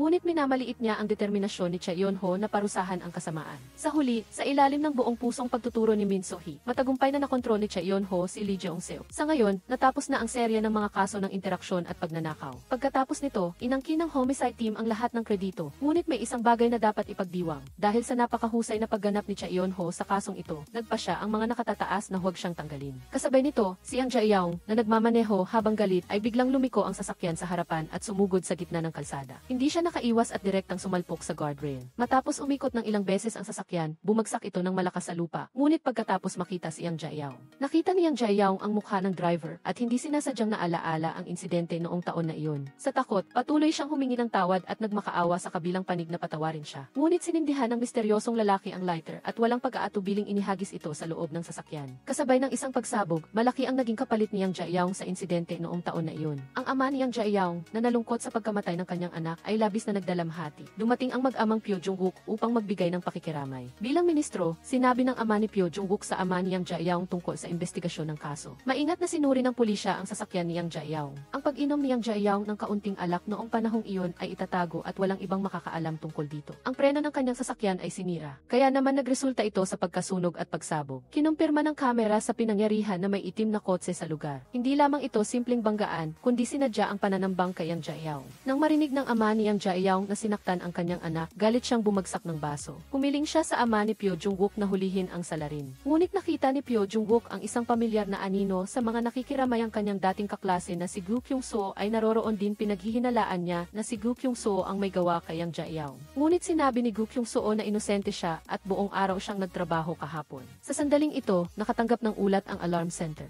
na may kotse na laging nakaparada sa daan 78 patungong Seoul. Tila nakatulog ang driver sa loob ng sasakyan. Pagkatapos matanggap ang ulat, agad na umalis ang mga kasamahan sa departamento ng investigasyon. Nang makarating sila sa pinangyarihan, nakita nilang tila nabasag ang windshield ng kotse ng isang matigas na bagay. Gumamit sila ng mga pantulong na kasangkapan upang buksan ang pinto ng sasakyan. Agad na sumingaw ang matapang na amoy ng dugo. Nakita nilang puno ng ketchup ang dibdib ng lalaki at matagal na siyang patay. Ang maliit na butas sa windshield ay pinaghihinala ang sinira ng isang bahagi at pagkatapos ay idinikit sa liig ng lalaki na sanhi ng kanyang agarang pagkamatay. Ang tiyak na sitwasyon ay nangangailangan ng pagsusuri ng forensic. Sa sandaling ito, nasa isa pang pinangyarihan ng krimen si Cha Yeon-ho, hindi kalayuan. Hindi ito sakop ng kanilang jurisdiksyon. Tinutugunan ng ibang mga pulis ang isang nakabaligtad na sasakyan at kailangan niyang tumayo doon at tingnan ang kaguluhan sa lupa. Bukod pa rito, wala pa siyang pulis A, kaya tinawagan ng pulis mula sa ibang lugar si Min So-hee at sinabihan siyang dalhin kaagad ang taong ito. Dahil sa napakalapit na distansya sa pagitan ng dalawang insidente ng banggaan, mabilis na nakarating ang grupo ni Min So-hee sa lokasyon. Pakiramdam ni Cha Yeon-ho ay may kulang sa pinangyarihan, kaya patuloy siyang naghanap. Gayunpaman, ito ay nasa ilalim ng jurisdiksyon ng pulisya sa ibang lugar at hindi sila maaaring manatili ng matagal, kaya kailangan nilang mabilis na dalhin si Cha Yeon-ho palayo. Agad na iniulat ng istasyon ng telebisyon ang insidente. Lumalabas na ang sanhi ay ang sobrang karga ng truck na humantong sa insidenteng ito. Ang regulasyon ay 3 sasakyan lamang ang maaaring dalhin sa isang pagkakataon, ngunit kung 3 sasakyan lamang, hindi talaga sila makakakuha ng kita. Ang kumpanya ng tow truck ay tiyak na gustong kumita ng mas maraming pera, kaya iligal nilang inayos ang tow truck. Ngunit ang mga driver na ito ay maaari lamang sumunod sa mga arrangement ng kumpanya. Gayunpaman, kapag bumaligtad ang truck, hindi magbabayad ng anumang kompensasyon ang kumpanya ng seguro. Ang pinakamalubhang kawawa ay ang mga driver na iyon. Sa pamamagitan ng National Forensic Service, natuklasan ang isang kakaibang bagay sa dibdib ng driver ng kotse. Ito ay isang lock para sa pag-secure ng mga kargamento, at bukod pa, sinadya itong pinutol ng gunting o katulad na bagay. Ang insidente ay naganap malapit sa lugar kung saan bumalik bumaliktad ang trailer truck, kaya posibleng sanhi ito ng trailer truck na iyon. Muli nilang kinumpirma ang trailer truck na iyon at kinumpirma na ang tunay na sanhi ay ang insidente ng trailer truck na may lock na sinadyang pinutol ng isang tao. Ito ay direktang nagpataas ng kaso. Burado ang lahat ng dashcam footage. Malinaw na sadyang ginawa niya ito upang pumatay, ngunit hindi pa malinaw ang motibo ng krimen. Para sa driver at sa kumpanya ng trailer truck, ang ganitong uri ng insidente ay hindi magandang balita. Hindi nila gagawin ito ng mag-isa.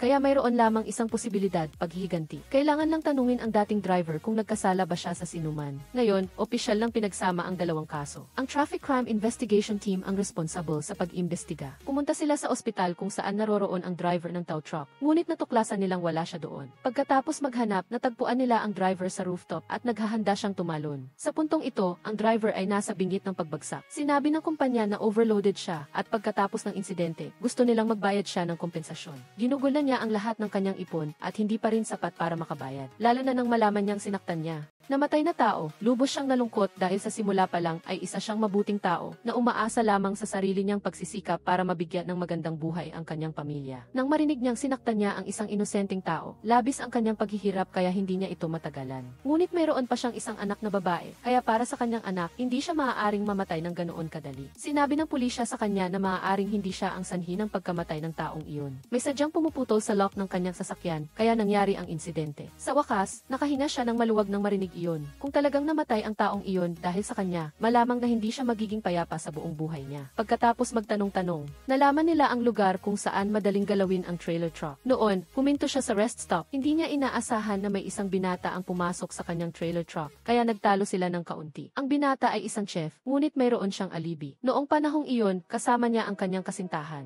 Pagkatapos suriin ang dashcam sa sasakyan, kinumpirma rin ito ang lahat ng sinabi niya. Ngunit noong araw na iyon, nakita ng binata ang isang kakaibang tao na may dalang napakalaking gunting, nakasuot ng itim na damit at berdeng sombrero. Dahil napakadilim, hindi niya nakita ng malinaw ang tiyak na anyo ng lalaki. Pagkatapos, pumasok ang driver sa waiting room ng trailer. Ito ang waiting room ng gobyerno na espesyal na inihanda para sa mga driver ng tow truck upang maiwasan ang sobrang pagkapagod ng mga driver. Bagaman mayroong rehistro doon, pakiramdam ng ilang driver ay abala ito kaya hindi na sila naglagay. Bukod pa rito, sira rin ang kamera sa pinto dahil walang mag-check. Pumasok si Cha Eun-ho sa loob ng pahingahan at natuklasan na walang locker na may susi. Kaya, maaaring magdala ng kahit anong gusto sa loob. Marahil, kinuha niya ang susi ng driver ng tow truck habang naliligo ito at pagkatapos ay ibinalik. Ngunit ang driver na iyon ay hindi kilala ang lalaking nakaberde na sombrero at hindi niya maisip kung sino ang may galit sa kanya.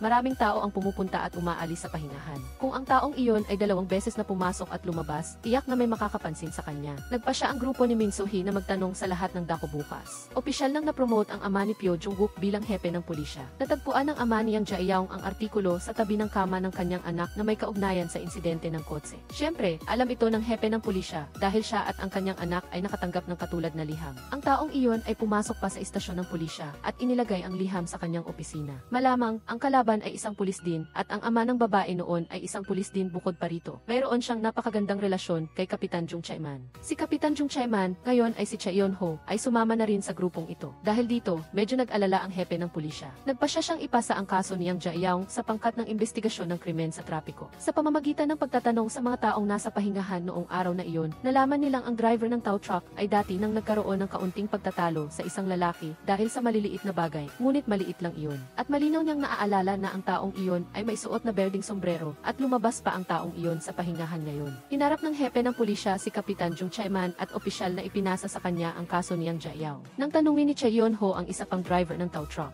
binanggit niya na ilang buwan na ang nakalipas, nakaranas din ang kanyang kaibigan ng katulad na sitwasyon. Naalala ng driver na maayos niyang nakakabit ang sinturon at nakahila ang handbrake, ngunit nangyari pa rin ang insidente. Nang susuriin niya ang dashcam ng sasakyan, natuklasan niyang may nakapatay na pala nito. Sa sandaling iyon, nakatanggap si Min So-hee ng balita na ang binata na nakasuot ng berdeng sombrero ay marahil nasa restroom. Pagkatapos kumpirmahin sa driver ng tow truck, natuklasan na ang taong pinagtatalunan niya ay si Gu Kyung-soo. Napansin din ni Cha Eun-ho ang dating kakilala na ito. Sa sandaling Muling nagkita sila, biglang may lumitaw na itim na sasakyan sa tabi. Natakot si Gu Kyung-soo kaya napaupo siya sa lupa. Ang sasakyan ay dumaan lamang, pagkatapos ay naging emosyonal si Gu Kyung-soo na inakala ni Lee Tae-jo na pinuntahan siya upang puksain na parang laging nagrereklamo sa pagkain. At pagkatapos ay umalis siya gamit ang kanyang rickshaw. Nakita ni Min So-hee ito, kaya agad siyang humabol. Takot na takot si Gu Kyung-soo sa buong biyahe. Hindi niya maintindihan kung bakit siya hinanap ni Lee Tae-jo. Habang hinahabol ni Min So-hee si Gu Kyung-soo ay tumawag si Yang Jae-young upang sabihan silang mag-ingat. May nagputol ng strap ng upuan sa sasakyan ni Gu Kyung-soo. Ang kanyang sasakyan ang susunod na target ng maisala. Sa sandaling ito ay naramdaman ni Gu Kyung-soo na may problema sa preno. Kaya kailangan niyang magpatuloy sa pagmamaneho pasulong. Susunod ang mga sasakyan sa likod. Pagkatapos, nagsimulang bumagsak ang truck sa kalsada at ganap na nawala ng kontrol ang sasakyan ni Gu Kyung-soo. Sa kritikal na sitwasyon, tanging sa pamamagitan ng pagpapabagsak ng truck niya ito na pilitang huminto. Gayunpaman, malubha rin siyang nasugatan. Ang modus operandi ng kasong ito ay katulad ng naunang kaso. Naputol ang seatbelt at nakapatay ang dashcam. Nang tanungin ng pulis si Gu Kyung-soo kung mayroon siyang kaaway, nagpakita siya ng hindi magandang ekspresyon sa mukha at umiling, ipinahiwatig na wala siyang ganoong tao. Sina Chae Yeon-ho at ang driver na si Gu Kyung-soo ay matagal nang magkakilala. Noong taon na iyon, minaneho ni Chae Yeon-ho ang kanyang sasakyan at bumangga sa isang tao. Si Gu Kyung-soo at dalawa pang tao ang nagpatotoo para sa kanya. Kahit na maraming taon na ang lumipas mula nang mangyari ang kaso, kamakailan lamang.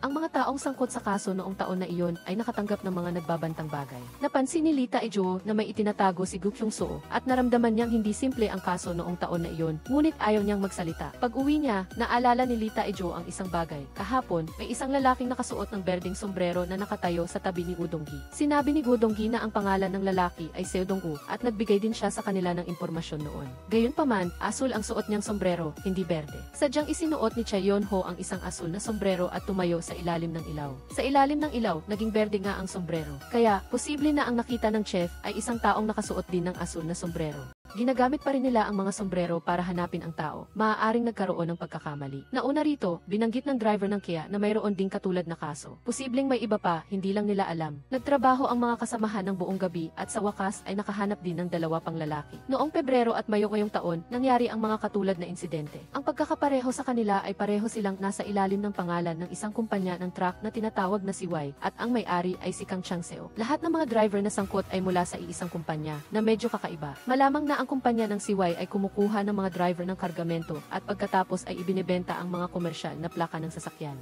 Pagkatapos ay ginamit niya ang ilang taktika para lokohin ang mga driver at pagkatapos mangyari ang insidente ay binalik niya ang mga plaka ng sasakyan. Hindi lang alam kung anong pamamaraan ang ginamit niya para patahimikin ang mga driver na ito. Ngayon, kailangan lang simulan ang pagtatanong sa mga driver ng Kia. Matapos matagpuan ang mga taong iyon, ayaw na nilang pag-usapan ang tungkol doon. Nang ipakita sa kanila ang ibang mga biktima, parang kilala nila ang isa't isa, ngunit sinabi nilang hindi sila magkakilala. Ang mga kasamahan sa parehong kumpanya, ngunit sinabing hindi sila magkakilala, ang bagay na ito lamang ay napakakaiba na. Nang makita ni Gu Kyung-soo ang mga taong iyon, tila nakahinga siya ng maluwag. Akala niya ang kanyang banggaan ay. Pagkatapos, tiningnan ni Chae Yeon-ho si Gu Kyung-soo na tila may itinatago tungkol sa insidente noon, ngunit nanatiling tahimik si Gu Kyung-soo. Sa panig naman ng Kia, hindi rin umusad ang interogasyon ni Min So-hee. Talagang hindi niya maintindihan kung bakit mayroon pa rin silang itinatago kahit na may ganoong kalaking nangyari. Ngayon, ang huling biktima na lang ang natitira, si Nam Yeon-hoon. Nang makita niya ang mga taong may parehong karanasan, sa wakas ay sinabi niya ang alam niya. Silang lahat ay lumagda sa isang kontrata nang pumasok sila sa kumpanya na nagtatakda na sa bawat biyahe ay 3 kotse lang ang maaaring dalhin.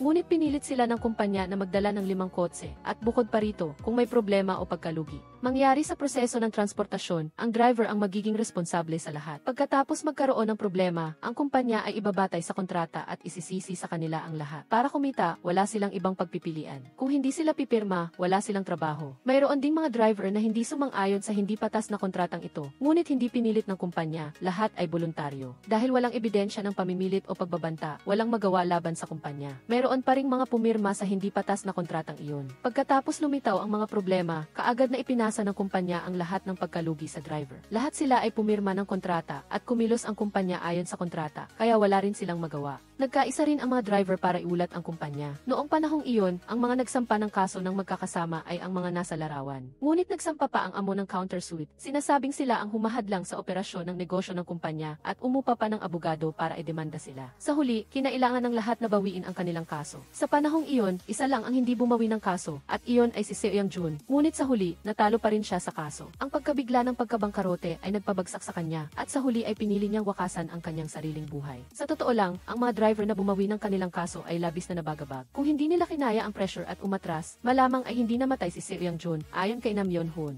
Talaga, may kasamahan pa silang nagsampa ng kaso. Ang pangalan niya ay Gu Gil-soon. Biglang kinabahan si Min So-hee nang marinig ang pangalang ito dahil ito ang pangalan ng ama ni Woo Dong-gi. Kasabay nito, natuklasan din nila na si Seo Dong-woo ay anak ni Seo Young-chul. Gusto niyang ipaghiganti ang kanyang ama at ang lahat ng mga kasama ng kanyang ama na nagsampa ng kaso noon ay may nangyari na. Ngayon, siya na lang ang natitira. Ngayon, magkasama pa rin ang dalawa. Nang malaman ni Woo Dong-gi ang balita, labis siyang nag-alala at agad na nagmaneho papunta sa kinaroroonan ng kanyang ama. Nakahinga siya ng maluwag nang makita niyang ligtas ang kanyang ama. Sa totoo lang, magkaibigan noon ang ama ni Woo Dong-gi at si Seo Young-chul. Si Seo Dong-woo ay isang mabait na bata. Naakit niya si Seo Dong-woo na lumaki sa kanyang harapan. Ngayon, nagkita lang sila dahil humingi ng pabor si Seo Dong-woo kay Woo Gil-soon. Kung may mangyari sa kanya sa hinaharap, sana ay madalas niyang bisitahin ang libingan ng kanyang ama para sa kanya. Nagbago ang eksena. Nang aalis na sana si Kang Chang-seok sa kanyang sasakyan, binangga siya ng isang mabigat na truck. Pagkatapos, galit na hinila ni Seo Dong-woo na maihawak na pamalo si Kang Chang-seok pababa ng sasakyan at sinimulang bugbugin siya ng paulit-ulit. Sa sandaling iyon, mabilis na dumating ang mga miyembro ng Traffic Crime Investigation Team at pinigilan ang karahasan ni Seo Dong-woo. Lumabas na ito ay dahil ang ibang mga driver na nagsampa ng kaso laban sa kumpanya kasama ang ama ni Seo Dong-woo ay umatras sa kanilang kaso sa ilalim ng pressure. Akala ni Seo Dong-woo kung nagkaisa lang sila ng kanyang ama, hindi sana ganoon kalagim ang sinapit nito. Bukod pa rito, wala man lang balak humingi ng tawad ang mga taong iyon. Kaya, maingat niyang pinlano ang mga insidente ng pagbangga ng sasakyan ng bawat isa. Gusto niyang maranasan nila ang parehong kapalaran ng kanyang ama. Sa pagsasabi nito, tila wala siyang pinagsisisihan. Karapat dapat silang parusahan. Ang pagkamatay ng kanyang ama ay napakawalang katarungan. Hindi mapaparusahan ng batas ang kabilang panig at hindi rin siya matutulungan ng pulisya. Kaya, tanging sa sarili niyang paraan siya makakaganti para sa kanyang ama. Ngunit nang sabihin sa kanya ni Woo Dong-gi na dahil sa kanyang plano ay nawala ng buhay. Pagkatapos, bumuhos ang mga luha ng pagsisisi ni Seo Dong-woo. Sa huli, mabuti naman siyang tao. May inosenteng tao ang namatay dahil sa kanya at hindi na kailangang isipin kung gaano siya pinahirapan nito. Malubhang nasugatan si Jung Chae-man sa insidenteng ito. Hindi pa nababayaran ang utang sa kotse, nasira na ito at kailangan pa niyang bayaran ang 5 bagong kotse na dinala niya. Dahil sa labis na karga, hindi magbabayad ang kumpanya ng siguro para sa paghahabol. Ibinigay ni Captain Jung Chae-man ang kaso ni Cha Young-jo sa mga miyembro ng investigasyon team. Agad na tumakbo si Cha Yeon-ho para tingnan nang marinig niyang patay na si Cha Young-jo. Gu Kyung-soo. Direktang sumugod si Gu Kyung-soo sa opisina ni Seo Dong-woo. Ngayon, napilitan siyang gawin ito dahil nasa dulo na siya ng lubid. Kaya ginamit niya ang insidente 15 taon na ang nakalipas upang takutin si Seo Dong-woo para humingi ng pera. 300 milyong won agad ang hiningi niya. Pagkatapos matanggap ni Cha Yeon-ho ang kasong ito, palagi siyang may pagdududa. Pinuntahan niya si Captain Jung Chae-man. Gusto niyang tanungin kung bakit ibinigay ng Chief of Police ang kaso ni Cha Young-jo sa kanya. Dapat niyang malaman na si Cha Young-jo ang testigo 15 taon na ang nakalipas at alam din ito ni Captain Jung Chae-man. Bukod pa rito, naroon din si Seo Dong-woo, ang anak ng Chief of Police, at si Gu Kyung-soo. Bukod pa rito, lahat ng mga sangkot sa kasong ito ay nakatanggap ng mga banta. Cha Yeon-ho. Pakiramdam ni Cha Yeon-ho na ibinigay ng Chief of Police ang kasong ito kay Captain Jung Chae-man marahil dahil sa palagay niya ay may kinalaman si Jung Chae-man sa insidente. Nalaman ng Chief of Police ang paghahanap ni Gu Kyung-soo kay Seo Dong-woo para humingi ng pera at naramdaman niyang hindi na kailangan pang panatilihin ang taong ito. Natuklasan din nila na ang ama ng namatay na babae, si Lee Jeong-seok, ay patuloy na sumusunod sa kanila. Matapos marinig ni Captain Jung Chae-man ang sinabi ni Cha Yeon-ho, inakala rin niya na ang kaso ni Jung Chae-man ay may kinalaman kay Lee Jeong-seok. Malamang, naghahanap siya ng paraan upang ipaghiganti ang kanyang anak na babae. Magkakakilala sila noon, kaya direktang pinuntahan ni Captain Jung Chae-man si Lee Jeong-seok upang tanungin kung siya ang may gawa. Hindi direktang inamin ni Lee Jeong-seok, ngunit hindi rin niya itinanggi. Tiningnan ni Captain Jung Chae-man ang surveillance video sa oras ng insidente at nakita niya si Lee Jeong-seok na lumabas mula sa itim na sasakyan noong oras na iyon. Kinagabihan, inimbitahan ng Chief of Police si Gu Kyung-soo sa isang lugar. Pagdating ni Gu Kyung-soo, biglang sumugod ang ilang lalaking nakaitim at walang awang binugbog siya. Naghintay siya ng pagkakataon para tumakas. Para makaiwas sa mga taong iyon, tumalon siya mula sa mataas na lugar, kaya nasugatan ang kanyang binti. Sa sandaling ito, nasa isang misyon si Cha Yeon-ho para arestuhin ang mga iligal na sasakyan nang bigla siyang nakatanggap ng tawag para humingi ng tulong mula kay Gu Kyung-soo. Ngunit pagkatapos noon, nagulat si Cha Yeon-ho dahil hindi na niya naririnig ang boses ni Gu Kyung-soo. Sa kabilang banda, si Seo Dong-woo ay umiinom sa club at pagkatapos humitit ng droga, galit siyang hinila nila ang isang babae palabas. Umupa sila ng itim na kotse at iginiit ni Seo Dong-woo na siya mismo ang magmaneho. Walang saysay ang pagsubok ng iba na kumbinsihin siya. Pagkatapos, nagmaneho siya ng mabilis at sumalpok sa isang motorsiklo, ngunit nagmura lamang siya at nagpatuloy sa pagmamaneho. Marami siyang nasirang upuan at mesa sa gilid ng kalsada. Sakto namang nasaksihan ng ama ni Min So-hee na nagmamaneho ng taxi ang eksenang ito. Agad siyang tumawag ng pulis at humabol sa kotse na tumakas matapos manggulo. Sa sandaling ito, labis na tuwang-tuwa si Seo Dong-woo. Hindi pinansin ni Seo Dong-woo ang pagpapaawat ng ama ni Min So-hee at binangga pa niya ang taxi nito hanggang sa lumipad ang taxi. Dahil dito, malubhang nasugatan ang ama ni Min So-hee. Dahil sa kaguluhan ng insidente at ang biktima ay ang ama ni Min So-hee, lubos na nagalit ang mga miyembro ng Traffic Crime Investigation Team at sinabing dapat mahuli ang driver na iyon. Matapos ang investigasyon, natuklasan nilang ang sasakyan ay may problema, nakarehistro sa pangalan ng isang bangkaroteng kumpanya at mayroong tambak ng hindi nabayarang traffic violations. Sa ngayon, hindi pa rin malinaw kung sino ang driver. Tanging sa pamamagitan lamang ng TV footage ay natukoy ang nagmamaneho ng sasakyan.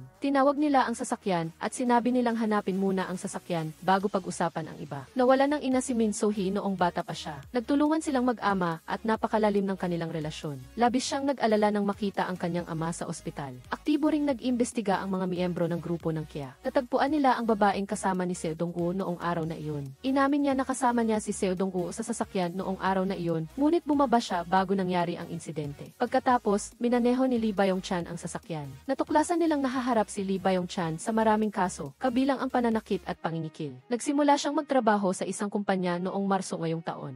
Ang iligal na taxi na walang lisensya, maraming taon na ang nakalipas, lumabas si Seo Dong-woo sa listahan ng kaso ng iligal na taxi at drug trafficking. Hindi siya nahuli dahil sa kanyang ama at ngayon ay muli siyang nasasangkot sa iligal na taxi. Pagkatapos, nagpa siya si Captain Jung Chae-man na hanapin muna si Lee Byung-chan. Pagkatapos ay imbestigahan si Seo Dong-woo bilang saksi upang makita kung magkapareho ang sasabihin niya sa babae. Sa pamamagitan ng TTV, nalaman na pagkatapos muling mahuli ang sasakyan na nagmamaneho ng napakabilis, nawala ito at malaki ang posibilidad na ito ay nasira. Sa makatuwid, ngayon ay kailangan lang nilang suriin ang ilang basurahan para makita kung mahahanap nila ang sasakyan. Pagkatapos nilang maghati-hati sa iba't ibang lugar ng sasakyang pinag-scrap, sa wakas ay nakita nila ang isang sasakyang lubos na nasira at halos hindi na makilala. Agad nilang dinala ang sasakyan sa National Forensic Service. Sa puntong ito, nabura na ang lahat ng data sa dashcam. Maaari lang nilang subukang siyasatin ang sasakyan at posibleng mabawi nila ang data mula sa Electronic Control Unit. Pagkatapos ng inspeksyon, nalaman nilang 3 tao ang nasa sasakyan nang mangyari ang banggaan. Sa oras na iyon, lahat ng 3 seatbelt ay nakakabit. Bukod pa rito, natagpuan ang dugo at sili ni Seo Dong-woo sa salamin ng driver's seat. Natagpuan din ang kanyang mga damit sa upuan at sahig ng sasakyan. Ngayon, magsasabuatan sila para sirain ang ebidensya. Dahil anak ng hepe ng pulis si Seo Dong-woo, kung hindi sila magiging maingat, maghihiganti sila. Kaya, humingi sila ng warrant of arrest sa lalong madaling panahon. Pinuntahan nila ang hepe ng istasyon at ipinaalam sa kanya ang resulta ng investigasyon sa kaso. Labis na nagulat ang hepe ng istasyon nang malaman niyang ang suspect ay anak ng hepe ng pulis. Tila nakita niya ang malabong kinabukasan ng kanyang karera. Nang malaman ni Min So-hee ang balita, agad niyang pinuntahan si Seo Dong-woo. Matapos niyang banggain ang nasugatan, nagagawa pa rin niyang magsaya at magpabagsak. Wala man lang bakas ng pagsisisi sa kanyang mga salita. Mayabang pa siyang nagpahayag na kung mamatay ang ama ni Min So-hee, magbibigay siya ng malaking halaga ng pera.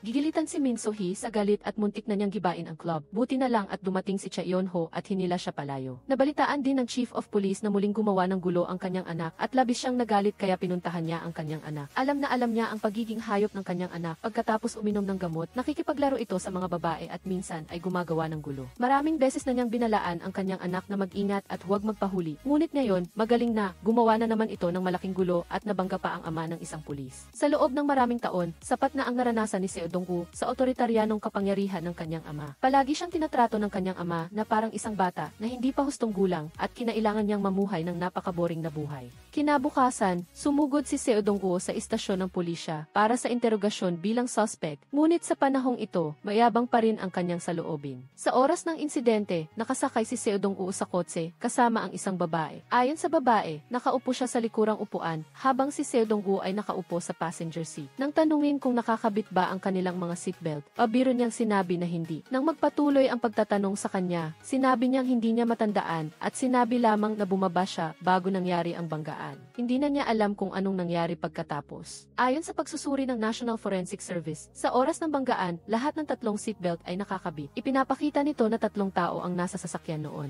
Sa payo ng abogado, isang salita lang ang isinagot ni Seo Dong-woo. Hindi ko alam at sinabing matagal na siyang bumaba ng sasakyan. Sa puntong ito, naglabas si Cha Eun-ho ng isa pang ebidensya. Natagpuan ang bakas ng dugo at hihi ni Seo Dong-woo sa bintana malapit sa driver's seat. Bukod pa rito, mayroon ding hibla mula sa kanyang damit sa upuan. Gayunpaman, tinanggihan ni Seo Dong-woo ang mga ebidensyang ito. Sa sandaling ito, may isang taong lumitaw sa istasyon ng pulisya. Siya si Lee Byung-chan at dumating siya upang sumuko. Sinabi niya na siya ang nagmaneho sa kaso ni Seo Dong-woo at walang kinalaman ang iba. Matagal nang nahulaan ni Seo Dong-woo na susuko si Lee Byung-chan at alam din niya na kapag dumating si Lee Byung-chan, walang magagawa ang pulisya sa kanya. Nang umalis siya sa istasyon ng pulisya, pinukaw pa niya si Min So-hee sa pamamagitan ng mga salita. Patuloy na sinasabi ang mga bagay tulad ng mamamatay ang kanyang ama. Gusto ni Min So-hee na utusan ng hepe ng istasyon na arestuhin muli si Seo Dong-woo. Malinaw na nakita ng lahat na binayaran ni Seo Dong-woo si Lee Byung-chan para umako ng kasalanan. Ngunit sinabi sa kanya ng hepe ng istasyon na imposible ito maliban kung mayroon pang ebidensya na magpapatunay na nagkasala siya o nanuhol siya ng tao para umako ng kasalanan.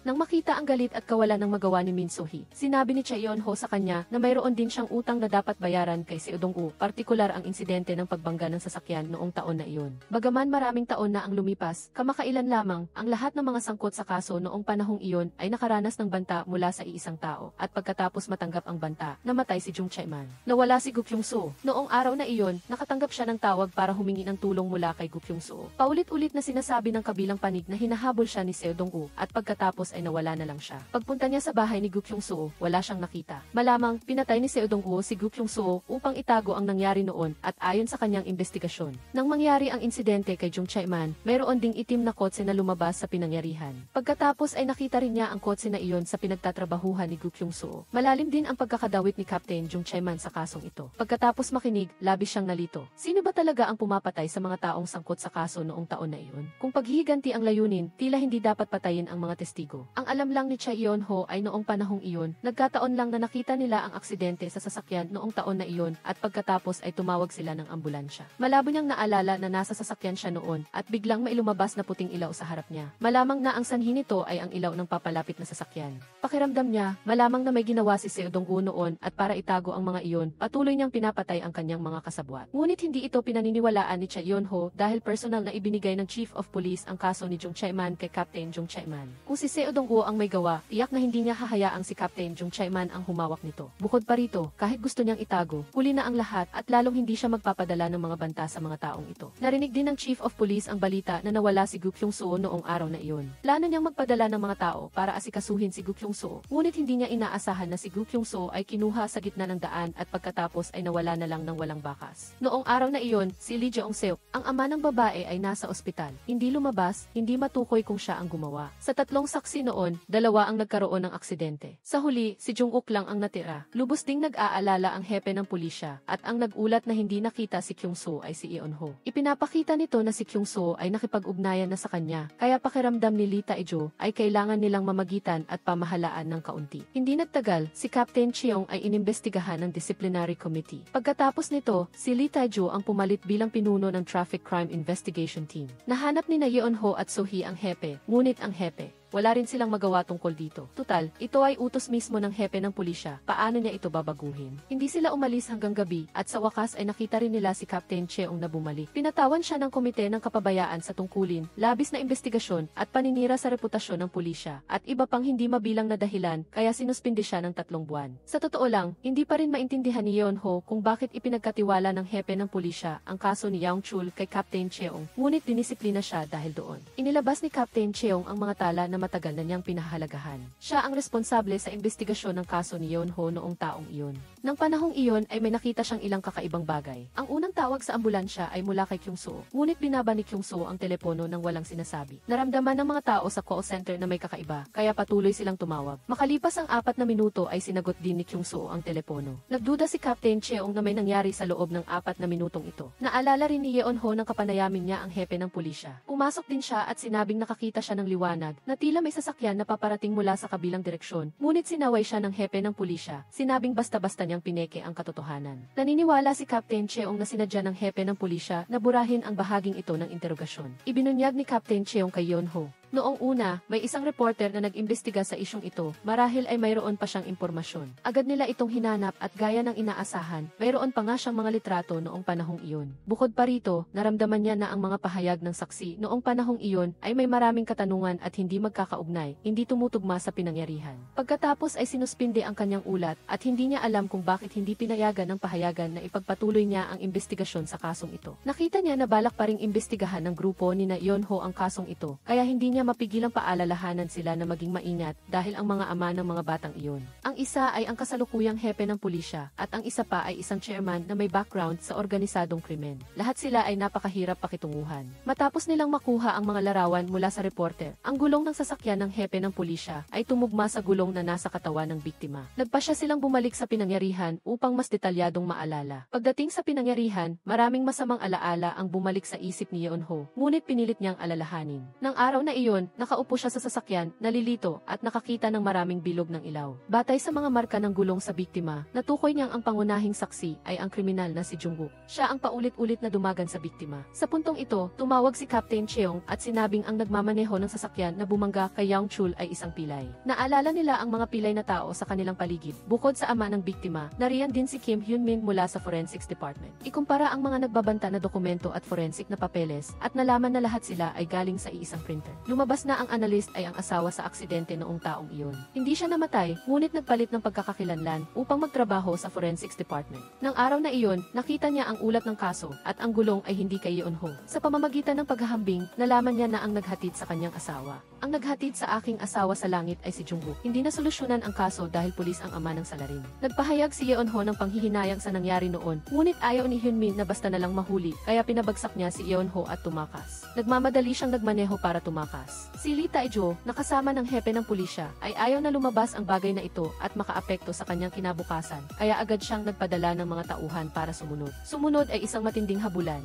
Hinabol ng mga tauhan at ni Lee Tae-jo si Hyunmin. Nang malapit na nilang mapalibutan si Hyunmin, pinilit ni Yeonho na umurong ang sasakyan sa kanan upang makatakas si Hyunmin. Lumabas na ang tao sa sasakyang iyon ay hindi pala si Hyunmin, kundi si So-hee. Ang truck sa unahan ay miyembro rin ng investigating team. Nagsimula silang ipakita ang kanilang kasanayan sa pagmamaneho. Hinarap ni na So-hee at Yeonho ang kanilang mga sasakyan sa kalaban. Pinaikot ni Donggi ang sasakyan upang pwersahing huminto ang mga sasakyan. Ang natitirang mga sasakyan ay sinira ang mga bintana ni Hyunyao. Sa huli, huminto ang sasakyan sa loob ng pagkupkop. Gustong hulihin ni Lee Tae-jo si Hyunmin, ngunit nang buksan niya ang pinto ng sasakyan, si So-hee ang nasa loob. Lumabas na hindi pa nakakababa si Hyunmin nang dalhin na siya ng investigating team. Sa huli, lumabas din ang katotohanan. Nang araw na iyon, tatlong nagmamaneho sa kalsada ang nakasagasa sa isang bagong kasal na mag-asawa. Dahil laging tinatanong ni Kyung-soo si Jungkook kung ano ang gagawin, narinig ng buntis na asawa. Naisa nang umalis ni Jungkook, ngunit nagbago ang kanyang isip dahil sa takot na mabunyag, kaya diretsahan niyang sinagasaan at pinatay ang buntis. Nagsuka sa takot ang dalawa pa. Nakuyom ang mga ngipin ni Hyunmin at nagpadala ng nagbabantang mensahe sa lahat. Bukod pa rito, dinakip niya si Kyung-soo para tanungin upang ilantad niya na si Jungkook ang tunay na may kagagawan. Tinawagan niya si Jungkook para magkita sila ngayong gabi. Agad na nagpasya ang investigating team na arestuhin si Jungkook. Sa katunayan, kasama niya ang grupo ng mga mamamatay tao. Direktang sumugod ang 4 na miyembro ng TISE,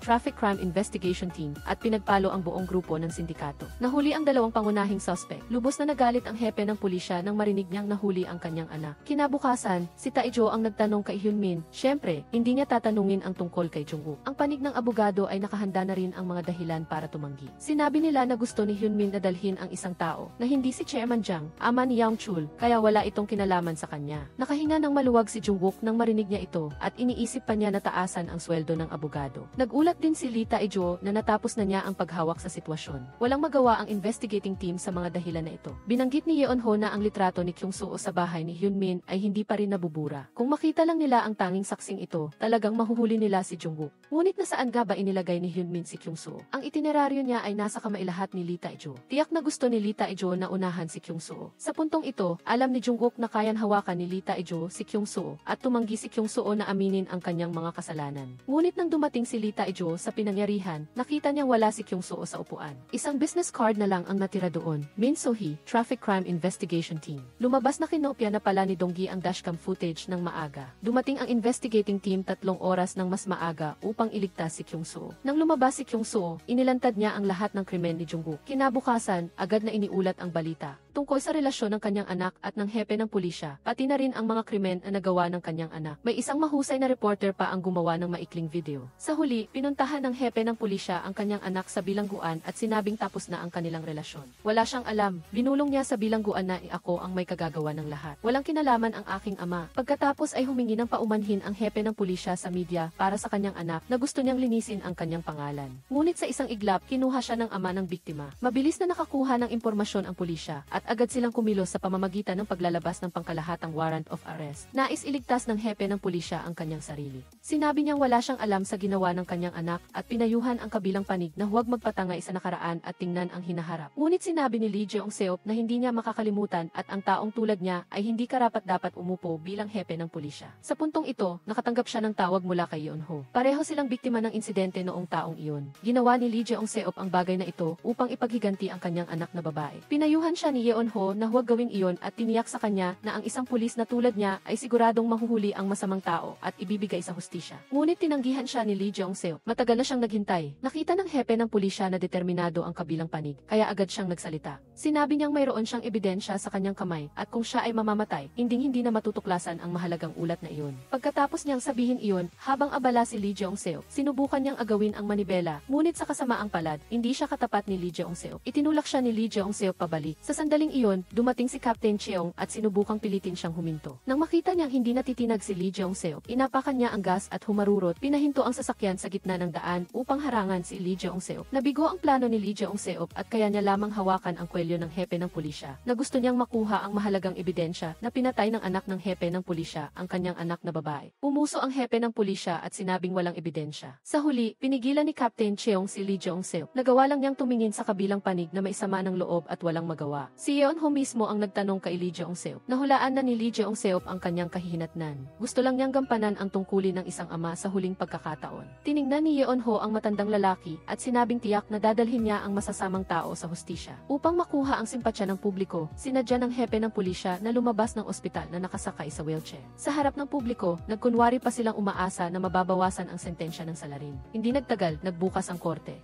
Si Kyung-soo ay lumitaw sa korte bilang isang saksi upang patunayan na si Jungkook ang nagmamaneho ng sasakyan na nakabangga sa buntis. Ang ebidensya para sa isyong ito ay tiyak. Ang abogado ni Jungkook ay determinadong makahanap ng ibang paraan. Ginawa niyang dahilan ang katotohanan na humingi si Kyung-soo kay Jungkook ng 300 milyon won at inakusahan niya si Kyung-soo ng pangingikil at paninirang puri, kaya binawasan ang kredibilidad ng pahayag ni Kyung-soo. Naalala ni Yeon-ho nang mahuli ang hepe ng pulisya, binanggit niya ang isang ulat. Malaki ang posibilidad na ito ang nawawalang bahagi ng ulat tungkol sa marka ng gulong. Kung mayroong ebidensyang ito, mapapatunayan na si Jungkook ang may kagagawan. Posibleng muling imbestigahan ang kaso. Bagaman mahirap hanapin ang ulat, ngunit naroon pa rin ang ulat na isinulat ni Professor Jin Chang-wook. Nang makatanggap ng balita si Professor Jin, mabilis siyang bumalik sa Korea at sinundo siya ng investigating team. Ang paglalakbay pagkatapos noon ay hindi talaga huminto. Dalawang sasakyan ang malinaw na humahanap ng gulo na gustong pigilin ang sasakyan ni Professor Jin. Mabuti na lang at nahati ang investigating team sa dalawang grupo. Akitin ng dalawang miyembro ang atensyon ng kalaban. Matapos dalhin si Professor Jin sa korte sa pamamagitan ng subway, alam ng hepe ng pulisya na hindi na maitatago ang ulat. Kaya, sinunod niya ang mungkahi ni Lee Tae-jo na magpatotoo sa korte bago pa man upang makabuo ng isang imahe ng isang hepe ng pulisya na nagpapabaya sa pamilya para sa hustisya at pagkatapos ay ibunton ang lahat ng kasalanan sa kanyang anak.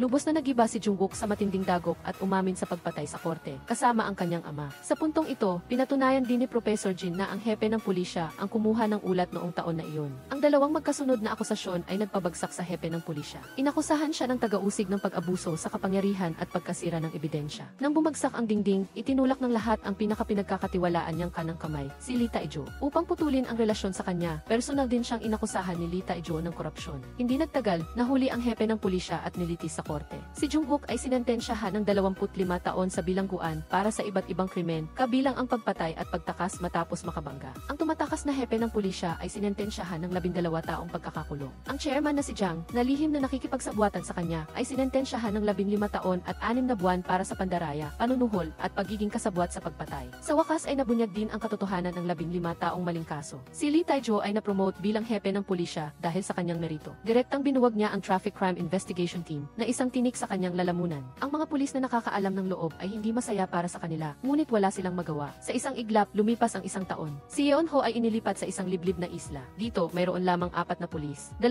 tao nasa isang team ang nagbabantay ng 24 oras. Araw-araw, ang tanging magagawa lang nila ay ang pamahalaan ang matatandang lalaki na nagmamaneho ng lasing at hinila ang tahimik na nayon. Hindi maiiwasan ang pagkakaroon ng malubhang kaso. Isang babae ang dinukot habang papunta sa birthday party ng kanyang kaklase. Nakita lang ni Yeonho ang isang peres ng sapatos ng babae sa bangin. Malaki ang posibilidad na may masamang nangyari sa babae. Nang marinig ang balita, tumakbo ang lahat sa isla. Gustong tulungan siyang makita ang babae. Kinumpirma ni Yeonho at ng pier na hindi umalis ng isla ang babae. Sa pamamagitan ng kamera, natagpuan ni Donggi ang imahe ng babae. Nang gabing nawala siya, bandang Shamsi, malapit sa pier na madalas niyang puntahan. Naghahanap ang lahat ng bakas malapit sa pier. Hindi nagtagal ay nakahanap si Yeonho ng piraso ng bumper ng sasakyan. Sa tabi nito ay ang keychain ang telepono ng babae. Sinusundan nila ang piraso ng bumper ng sasakyan para kumpirmahin ang modelo ng sasakyan na kasangkot at sinimulan nilang suriin ang bawat sasakyan sa isla. Gayunpaman, ang kanilang mga aksyon ay nakakuha ng atensyon ng mga residente ng isla na naging sanhi ng kanilang pagkadismaya. Naniniwala sila na walang residente sa isla ang maaaring gumawa ng kaguluhan at tumakas. Gayunpaman, nakuna ng surveillance camera ang sasakyang nakasagasa na nasa isla pa. Kaya, ginamit nila ang mga kamera ng mga residente ng isla upang gumawa ng simulation ng pagmamaneho. Sa huli, natukoy nila na ang sasakyang nagdulot ng insidente ay nagtungo sa sementeryo at ang taong nagmaneho sa pinangyarihan ng krimen ng araw na iyon ay ang may-ari ng sementeryo na ito. Malinaw na ang taong ito ang pinakamalaking suspect sa ngayon. Ngunit matapos imbestigahan, nalaman na ng araw na iyon, sabay na naghapunan ang may-ari ng sementeryo, ang pinuno ng nayon at ang mga taga-nayon. Totoo na inuwi niya ang mga residente gamit ang sasakyan.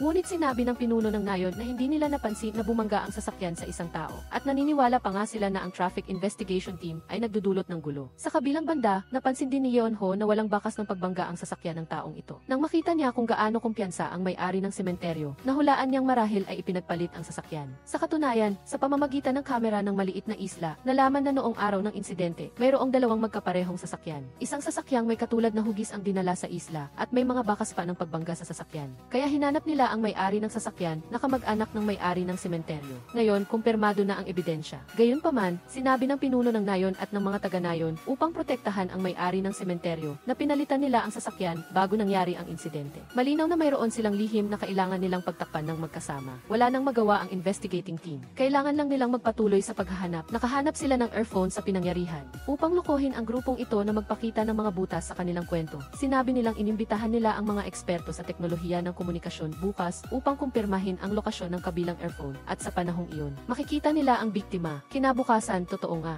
ang pinuno ng nayon at isang grupo ng mga tao ay nagsimulang kumilos. Naghukay sila ng bangkay ng isang lalaki. Lumabas na ang una palang bumangga ay ang nobyo ng babae. Matapos mangyari ang insidente, natakot sila na makaapekto ito sa turismo ng isla, kaya pinili nilang ilibing ang bangkay. Kasabay nito, dinukot nila ang babae at dinala sa isang malapit na welfare center. Sa ngayon, nalutas na ang lahat. Sa kabilang banda, natuklasan din ni Captain Cheong ang nakaraan ng pinuno ng nayon. Dati siyang direktor ng welfare center at gumawa siya ng iligal na gawain sa ilalim ng pagkukunwari ng pag-ampon ng mga ulila. Dahil nalutas na ang kasong ito, lahat ng miyembro ng investigating team ay na-promote at bumalik sa Seoul. Ngunit pinili ni Captain Cheong na magbitiw. Lumipas ang panahon at nakipagkita ang direktor ng Forensic Bureau kay Captain Cheong. Nagtaka siya kung bakit itinatag ni Captain Cheong ang Traffic Crime Investigation Team. Lumabas na namatay ang asawa ni Captain Cheong sa isang aksidente sa sasakyan noong taong iyon. Napakaraming tao ang namatay ng walang katarungan. Ang dahilan kung bakit niya itinatag ang investigating team ay upang bigyan ng katarungan ang mga kaluluwang iyon. Naantig ang direktor sa mga salitang ito ni Captain Cheong. Kaya, sa tulong niya, muling binuhay ang investigating unit at sinimulan na rin ng lahat ang mas mahirap na misyon. Dito nagtatapos ang pelikula. Kita-kita sa susunod na video.